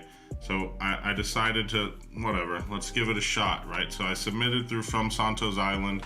He prepped them, he reviewed them, sent back some that he's like, dude, these aren't worth rating. Reviewed them, prepped them, sent them in for me, and we got them back last week. So here's a look at the video of my PSA reveal. I'm excited. What's going on, guys? This was supposed to be a blind reveal, but I have seen the grades. So we're gonna start with the lowest and go to the highest. 8s. Kyler Murray, unparalleled rookie focus impact. Love the look of the card. Wish it was a 9 or higher. It's tough with the surfaces like that. Got an 8. Jamar Chase, red hyper, rookie. Got an 8. Oh, they're out of order. Dang it.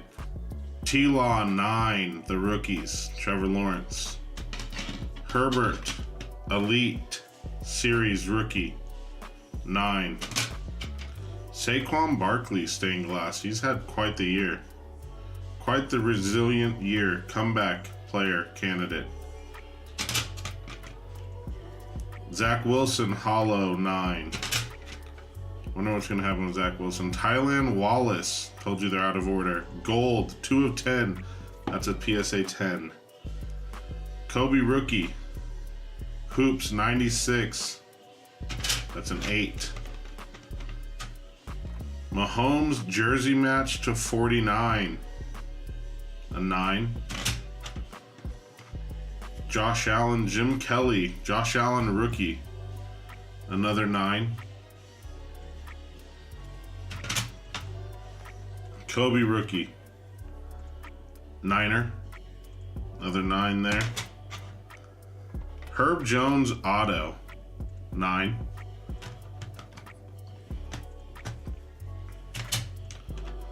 This is a great card here. PSA 9. Fast break hollow rookie Jason Tatum. This looks really sharp in a slab. Pink prism Justin Herbert. PSA 9. Josh Allen to 125, non-rookie, but to 125, a PSA 10. Nice optic. In Fuego, Jamal Murray, that's a 10.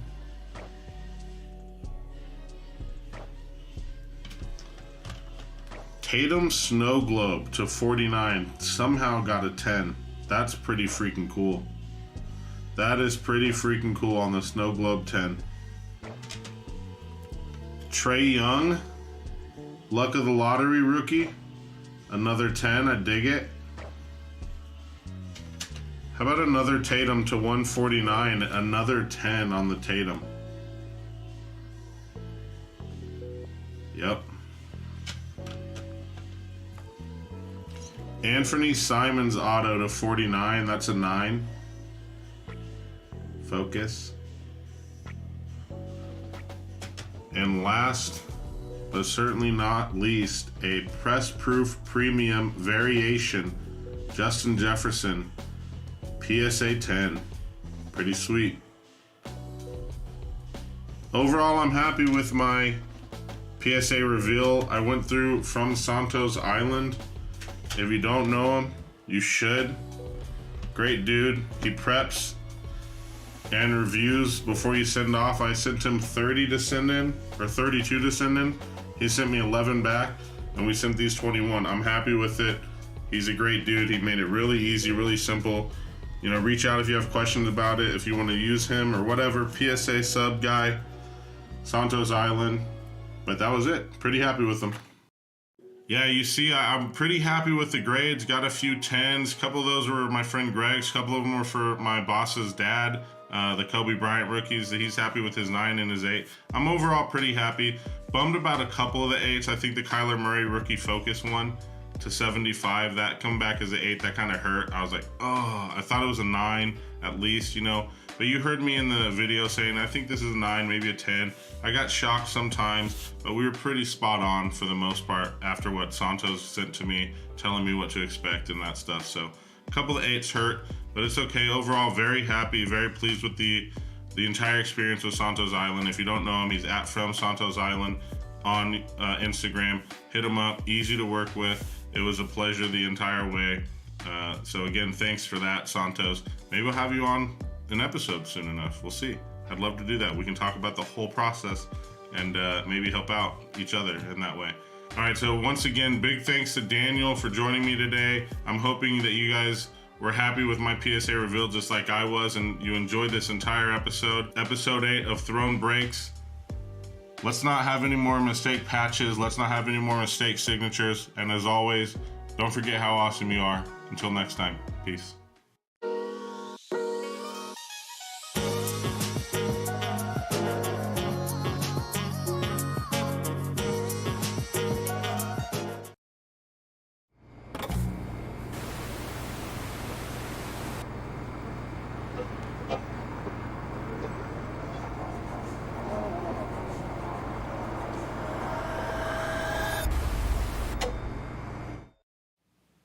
What up, fans? Thanks for joining me for another episode of Who Wore It Best? Jersey Royale. I'm your host, Kaleigh Krish, bringing you all the goodness in sports history. If you're a longtime watcher, what's up? Thanks for sticking around this far. Oh, and you know how this shebang works, so you can tune out for the next 10 seconds. If you are a first-time caller, hey, thanks for stopping by and checking out what this whole show is all about. So get to it, Kaleigh. What is the show about, right? Sorry.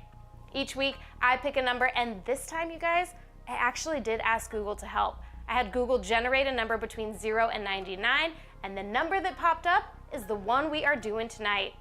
Newbies, after a number is selected, I will take the top 5 best athletes in the world to ever wear that number. I go through each of their career accolades, and at the end of the journey, I decide, yes, me, and me alone, who the best athlete is to ever wear that number.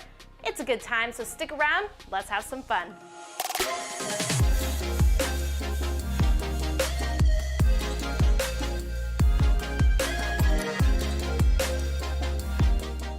Tonight, we are going with a big number that has produced some big boys.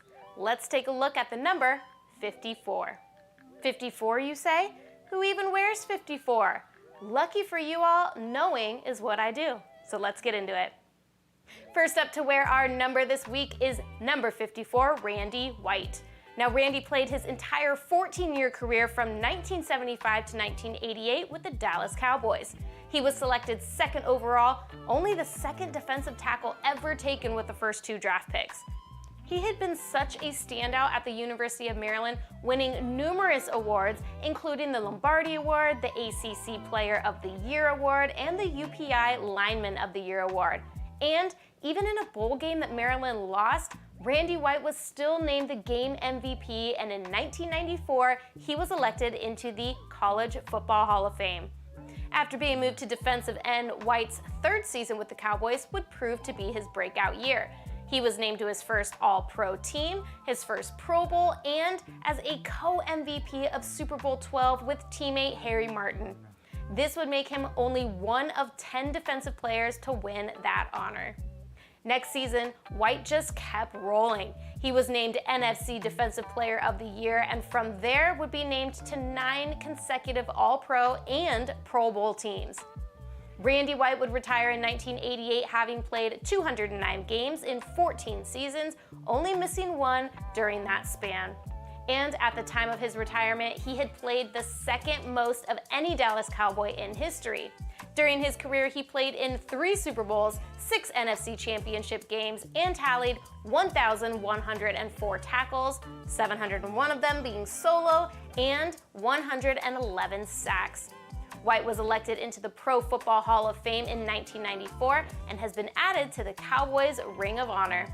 And you know I love finding out fun facts about players. White's nickname was the Manster, because of course he was part man, part monster. And after only training 2 months in Thai boxing, White's round kick reportedly registered 400 psi. Well, there you have it. First on our list of best to wear the number 54, Randy White. Next up, we head to the NBA to look at the career of number 54, Horace Grant. That's right. Horace Grant has been a part of two of the greatest NBA dynasties of all time, the Chicago Bulls and the LA Lakers. In college, Horace attended Clemson University and became the first player in ACC history to lead the league in scoring. And in 1987, Grant helped lead the Tigers to the NCAA tournament and was named ACC Player of the Year. Grant was drafted by the Chicago Bulls with the 10th overall pick in the 1987 NBA draft. The tall power forward was paired up with Scottie Pippen to form the Bulls forward tandem of the future. I was a huge Bulls fan in the 90s, and memories of watching the starting lineup being announced and run out of the tunnel to the Alan Parsons Project song called Serious. Now, I cannot hear that song without following it up with the announcer's script. Now, I won't try to copy it and do it a disservice, so let's just watch the video.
Gosh, that is my favorite. And even at 5 years old, of course, I knew who Michael Jordan was and Scottie Pippen, but I knew Horace Grant because of his iconic goggles that became a trademark for him.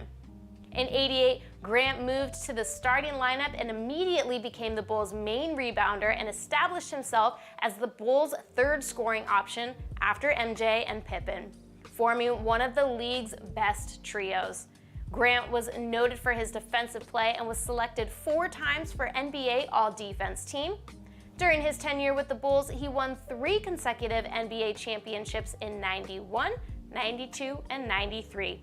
In fact, in Game 6 of the 1993 NBA Finals, Chicago led the series 3-4, and with a last-second block by Grant, they secured their 3rd consecutive NBA championship. No other NBA team had a three-peat since the Boston Celtics in the early 60s. In 2000, Grant was sent to the defending champions, the LA Lakers, to rejoin his former coach, Phil Jackson, and help the team win another championship in the 2000-2001 season. Grant finished his career in 2004 with 4 NBA titles, was an NBA All-Star, and added to the NBA All-Defensive Team 4 times. There we go. Iconic Bulls legend Horace Grant making the best to wear the number 54 list. On to the next. Let's take a look at the career of Goose Gossage. Richard Goose Gossage was a right-handed relief pitcher who played 22 seasons in the major leagues from 1972 to 1994, most notably for the New York Yankees. Goose was one of the earliest models of the modern-day closer. He had an intimidating demeanor and exceptional command that instilled fear in opposing hitters throughout his career. The Yankees pioneered the setup and closer configuration, and the most effective pairing was Ron Davis and Goose Gossage. Davis would typically enter the game in the 7th or 8th inning, and Gossage would finish it up. During one stretch with that pairing, the Yankees won 77 of 79 games in which they led after 6 innings. Now, one big difference between closers today and Gossage is that he would be asked to save the game in multiple innings instead of just the standard 3 outs that you see with guys like Aroldis Chapman and even Mariano Rivera. He prided himself on being a workhorse and would probably debate you on who the better closer is to this day. Something else that makes Gossage pretty unique is that he basically only has one pitch, a fastball. So while other pitchers will try to throw hitters off by mixing it up, Gossage didn't need that.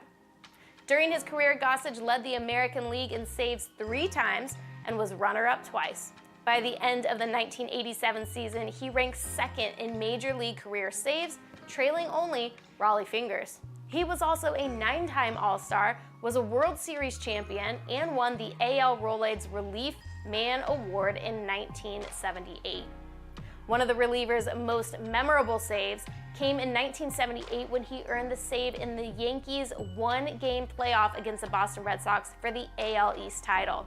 He entered in the 7th with 1 out and a 4-2 Yankee lead. Now, Gossage held the Sox off in the 7th, and the Yanks would score again to make it a 5-2 game.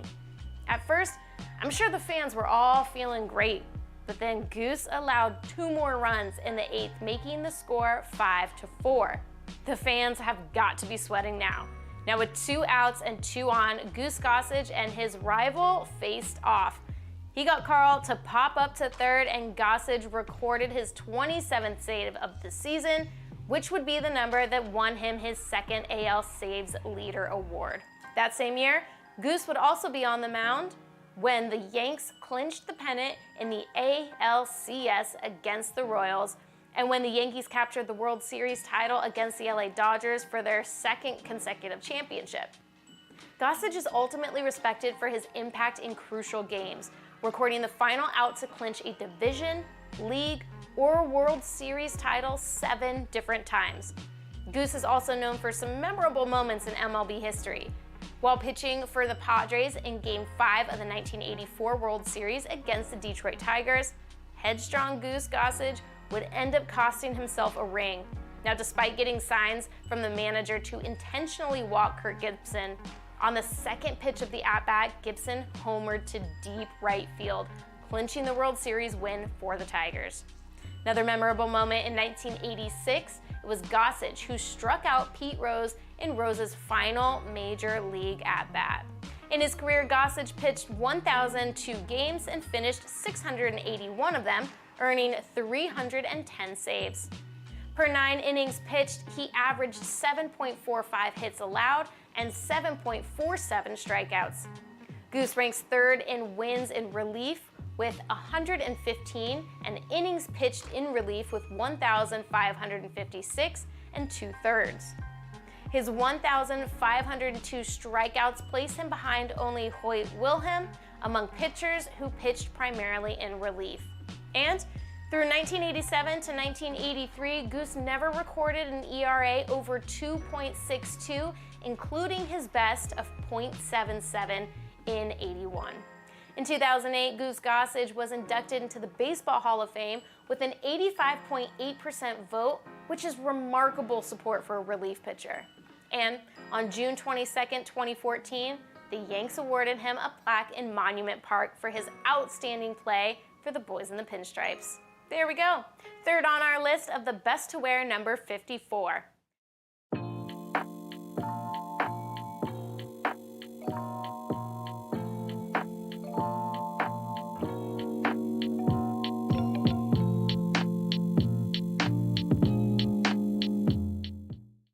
Let's keep it moving and head over to the gridiron with this legendary player, Brian Urlacher. Brian Urlacher played his entire 13-year career with the Chicago Bears, earning a reputation of a fan favorite along with his teammates and coaches admiring his character and athletic ability. In those 13 seasons, Urlacher made the Pro Bowl 8 times, 4-time first-team All-Pro, has made the NFL 2000s All-Decade Team, and is number 14 on the 100 Greatest Bears of All Time list. In college, Brian Urlacher flourished in his third year at the University of New Mexico, being placed in the Lobo back position, which is a cross between a linebacker and a free safety. He has also spent time as a return specialist and wide receiver. Urlacher became one of the most productive players during his time, leading the nation with 178 tackles and set a school record for the most tackles in a single season. Urlacher finished his college career with 442 tackles, 3 interceptions, 11 sacks, and 11 forced fumbles. Like I said, he was on the other side of the ball too, catching 6 touchdown passes and returned 5 kicks for touchdowns. He was a finalist for the Jim Thorpe Award, received multiple All-American honors, and was awarded Male Athlete of the Year by the University of New Mexico. Fun fact, Urlacher was the first person to be inducted into the school's Football Wall of Fame. And in 2017, he was inducted into the College Football Hall of Fame.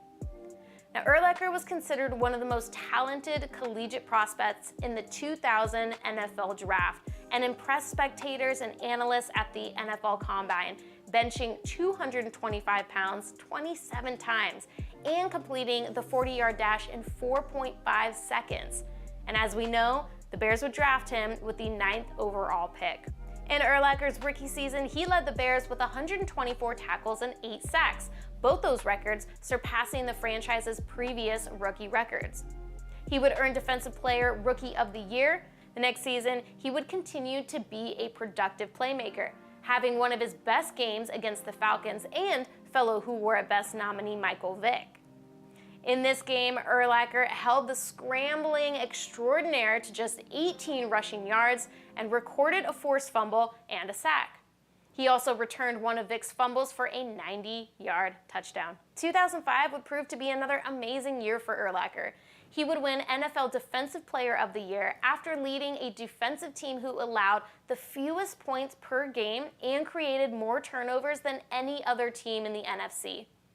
He had at least 10 tackles in 6 consecutive games while finishing the season with a team-high 121 tackles.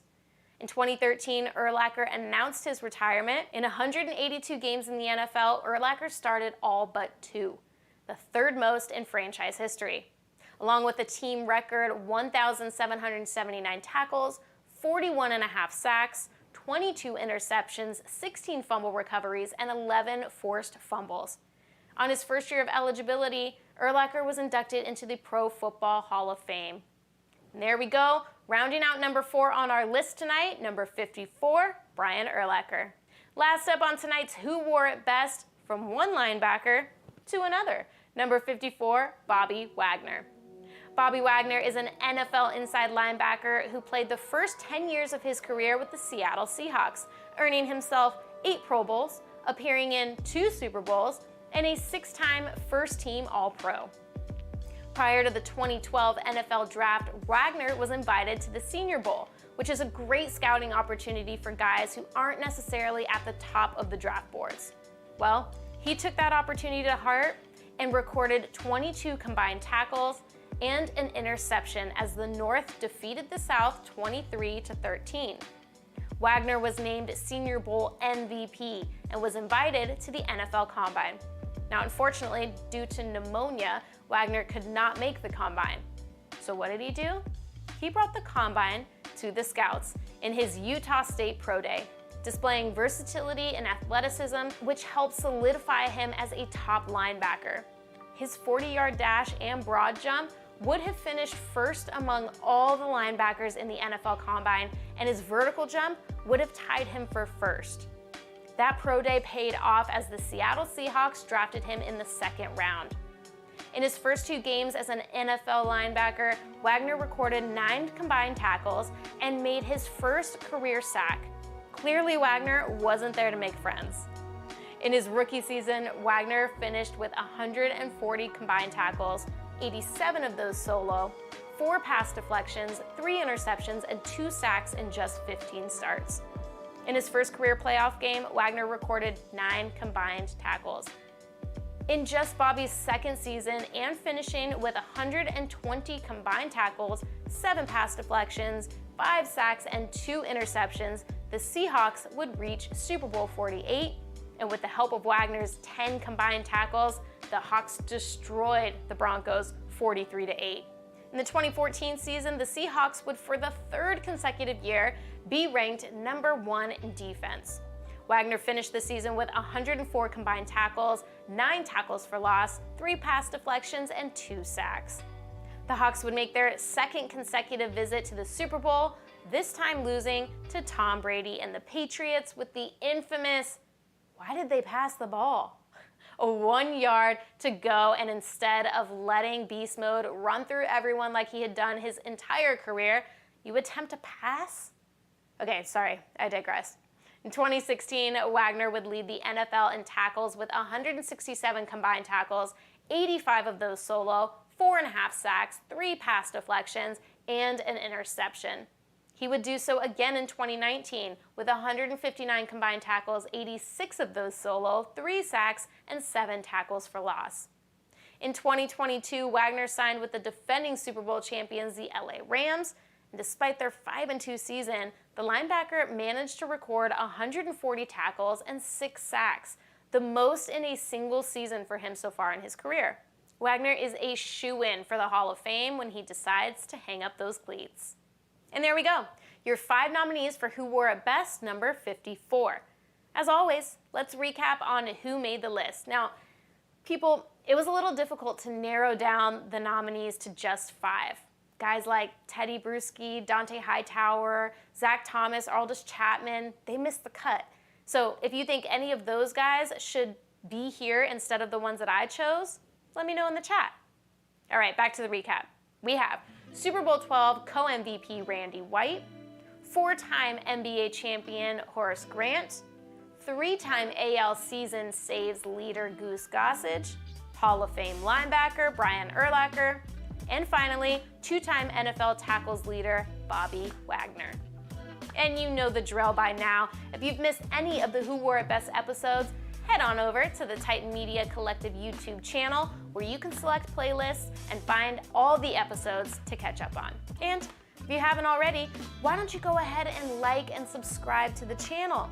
Don't forget to hit that bell for notifications so you never miss a live show or upload. It's that time of night where I reveal who is the best athlete to ever wear the number 54. And honestly, guys, this one was a little hard to choose. These athletes have all dominated at their position. Most of them are Hall of Famers or soon to be, all of them over a decade in the game, so it took a lot of delicate examining. So, the best athlete to wear the number 54 is Brian Urlacher. Guys, he was built to play football. The 6'4", 260-pound specimen was an intimidating force on the field. For most of his career, Urlacher was working with a subpar secondary, and he picked up the slack no matter who surrounded him. Most middle linebackers aren't necessarily known for their pass coverage prowess, but Urlacher is, and that is a testament to his incredible athleticism. Also, Urlacher is a QB killer. In his career, he has 41.5 sacks. Now, to put that into perspective, Ray Lewis has 1 fewer sack despite playing 52 more games than Urlacher. So there you go. There you have it. Brian Urlacher, the best to wear the number 54. Thanks for stopping by, and check me out again next week to find out which number we will be tackling and who will reign supreme on Who Wore It Best Jersey Royale. I'm Kaleigh Krish, and I'll see y'all next time.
All right, my friends, welcome back to another episode of Boozin' on a Budget right here on TitanTV.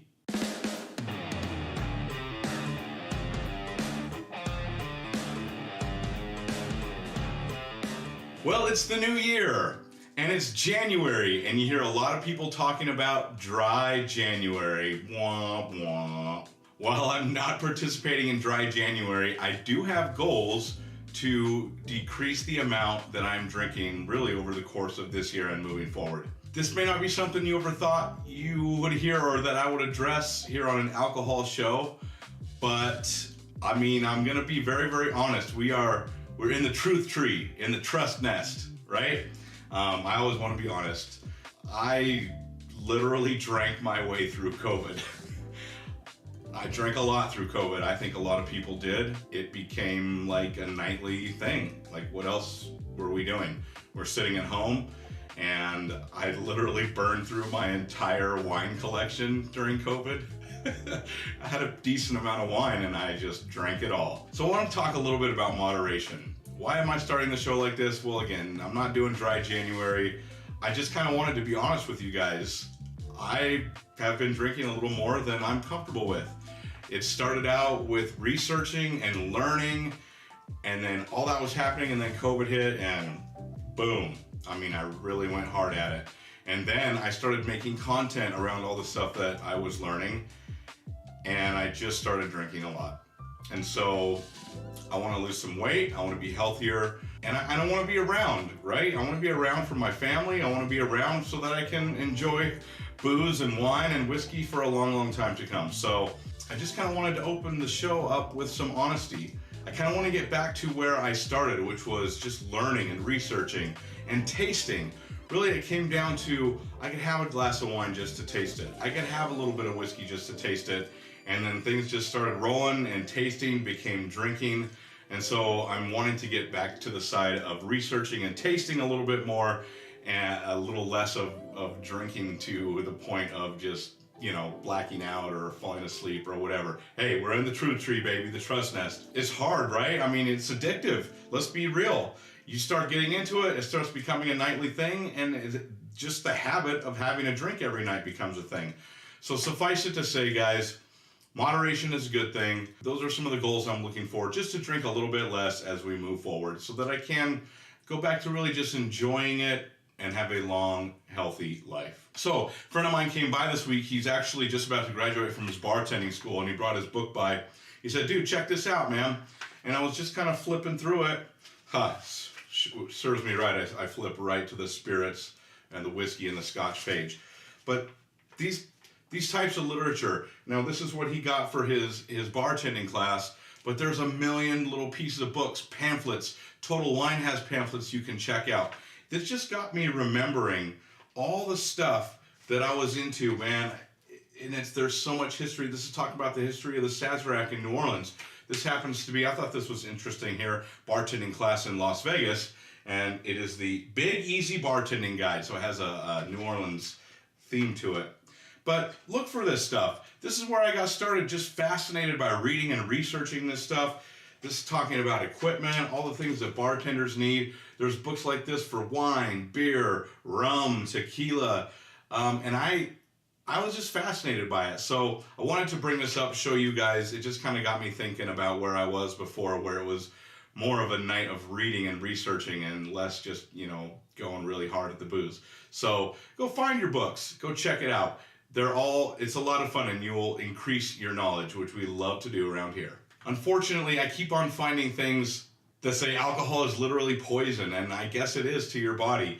Unfortunately, I love my red wine, and we used to talk about red wine's good for your heart. There's resveratrol, it helps you lose weight. It's good for blood pressure. I need to look into a little bit more, because I don't believe everything I see just straight up on the internet, but there are more and more things that I'm coming across that are saying those old studies that were around in the 80s that said red wine had some health benefits. The more we study it, the less that's true. So I've been a little bit bummed to hear that too. I think, again, we're talking about moderation. So a glass of red wine, glass of beer is not as bad as drinking the whole bottle. But I was pretty bummed to hear that some of these health benefits that you've always heard about red wine, they're starting to say they're not as true as they once thought they were. All right, now that the kind of serious stuff is over, let's go into my segment, Binge Thinking. Well, today on Binge Thinking, I want to talk about wine enclosures. Screw caps, to be exact. Here is a conundrum. This is a red blend with a screw cap. It's called a Stelvin enclosure, if you're being real scientific, or even just a twisty. These have a bit of a stigma, right? It used to be that your wine snob was going to say, I won't drink a wine with a screw cap. That's indicative of a lower quality wine. And certainly there is some truth to that. Cork being what wine is mostly enclosed with a nice cork in there. Then we start talking about there's a cork shortage. They don't talk so much about a cork shortage anymore these days, but Australia really started moving towards a screw cap. They really led the way to kind of remove that stigma and normalize these screw caps. And now a lot of wineries are using them. We're going to talk about why that is. So let the stigma go. A screw cap is no longer indicative of a cheaper wine. They may enclose cheaper wines with a screw cap, but that just does not by rule mean that the wine is cheap. Let's talk about it. Better and better wines, more quality wine producers are starting to use screw caps. Studies show screw caps keep wines fresher longer, from bottling to you putting the cap back on at home. So there's an ease to it, right? Once you pop the cork's out, you can stuff it back in, but a screw cap goes on easy. You don't have to have a wine opener to open a screw cap. So there's a little bit of ease there. Some of the best wines are using this now. It's made its way from Australia and New Zealand, and now wines from France, Italy, and America are using screw caps. I tell you what, if the French have done away with the stigma of screw caps, you know that we're moving in the direction of accepting screw caps. There is no group of people more snooty about their wine, more strict about their wine than the French. So the wine industry is starting to accept this.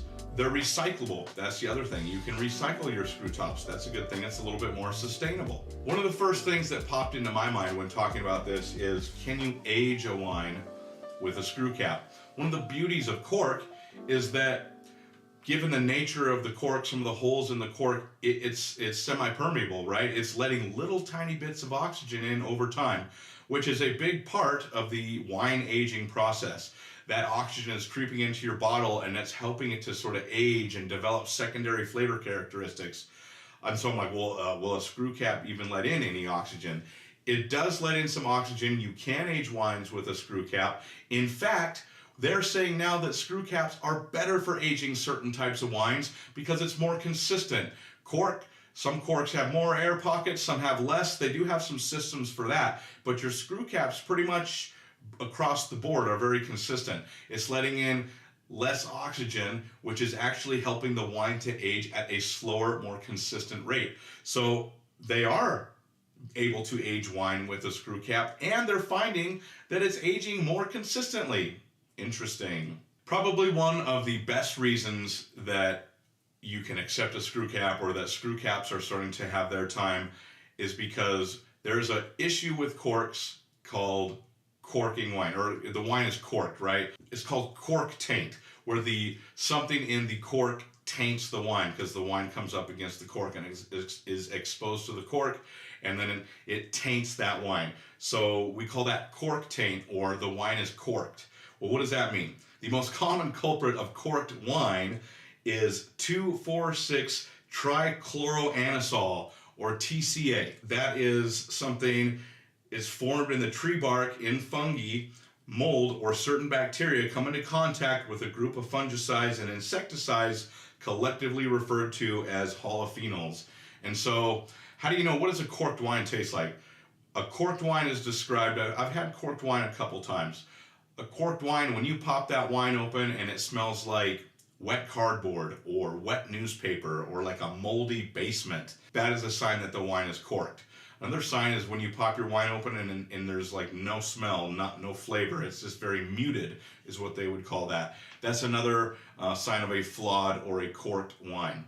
So the screw cap takes all that away. You're not going to get a corked wine with a screw cap. Now let's talk. There's still plenty of reasons to go for corked wine. And to be honest with you, most wine that I'm opening and drinking still have corks.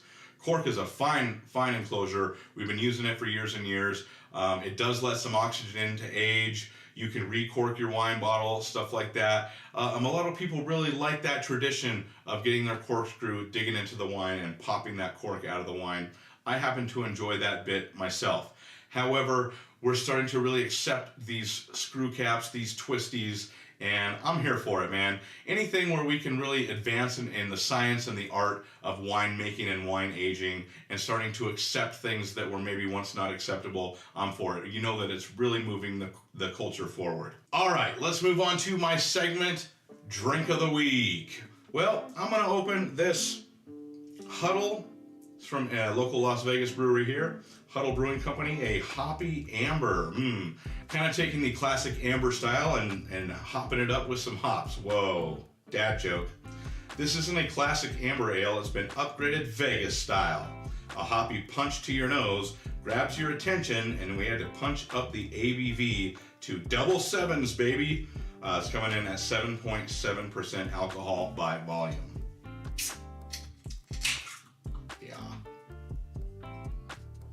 Ooh, nice, beautiful amber color.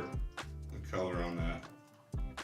Little teaser, we're gonna do a science experiment, probably in next week's show, about pouring the beer. I just poured the beer pretty, I got a nice head on there, lots of foam. I used to pride myself on being able to pour my beer with no head, especially out of a keg, because it seems like a lot of people couldn't do that. But we're talking about that's maybe not the best way to pour it, so that's a little teaser for next week. Let's go ahead and give this a smell. Not overpowering on the nose, nice and hoppy. A little bit amber, malty, amber sweetness going on there. Oh, that's really good. That is a good malty amber. I do love me some ambers because I do like it malty. That's on the malty side of it. What other ones do I love that have malt? Marzens. Kind of has a Marzen thing going on to it. This show is going to air on Saturday, but on January the 24th, we celebrated National Beer Can Appreciation Day. And so just look at these lovely beer cans. Look at what they're doing nowadays. They're super colorful, super artistic. They are really pushing the boundaries. Check this one out. This one is super cool. Got that wizard on there. This is from Lead Dog in Reno, Nevada. This is a very interesting one. Churro Please, stout with cinnamon and natural flavors. This even lists the artist of the can label. It's Metal Jeff. What a name for an artist, Metal Jeff. But you cannot help but notice the cool artwork and the cool things that they're doing with these beer cans. It's the fusion of art and science, right? Which is what beer is, the fusion of art and science. So I thought that was interesting. We just celebrated National Beer Can Appreciation Day. To see where they're coming from back in the old days, you had your Coors, your silver bullet. Woo, the mountains turn blue. This is much cooler than the mountains turning blue. So go out, check it out. Find some really interesting artistic beer cans. Some people, it's hard to throw these away sometimes because they're so cool. But we don't really need a bunch of empty beer cans running around the house. All right, my last segment today is Pairs With. Now, I've been a little bit cheeky with my Pairs With segment. We've certainly talked about pairing our alcoholic beverages with our food. We've done that many times over. I've used Pairs With to show you what apps that I like to use and to pair with finding and researching some of these things. Today, I'm gonna go a completely different direction. I'm a big music guy. I'm a DJ, I'm a wedding DJ and also a club DJ, a bedroom DJ, all kinds of fun stuff. I am a music guy. This beer right now, or any drink that you're enjoying, pairs with an artist that I'm listening to right now. His name is Fred Again. He's an interesting artist, he's from Britain. Fred Again. If you're into electronic music at all, go check out Fred Again. He's got a relatively new album out. Also just dropped a song, Rumble, with Skrillex. Go check that out. But I have been obsessed lately with his most recent album, Actual Life 3. So go check this out. I've been kind of thinking about making a segment where I recommend music. This is what it looks like, got that nice blue cover there. Even if you're not a fan of electronic music, this stuff is crazy. It is so good. Similar you're into Odessa at all, similar vein to Odessa, what's really cool about Fred again is that his fans will go on his Discord, record something for him, or have a conversation with him on his Discord. Then he'll take that conversation or that recording and sample it and make a song out of it. He will put whoever gave that sample or whoever left that recording, he'll title the song their name. What an incredible way to engage your fans as a music producer or as an artist. So I just found that to be a really cool story, the way that he samples from his Discord. And then I have pretty much had this album on repeat. It's kind of a low, chill, housey sort of vibe.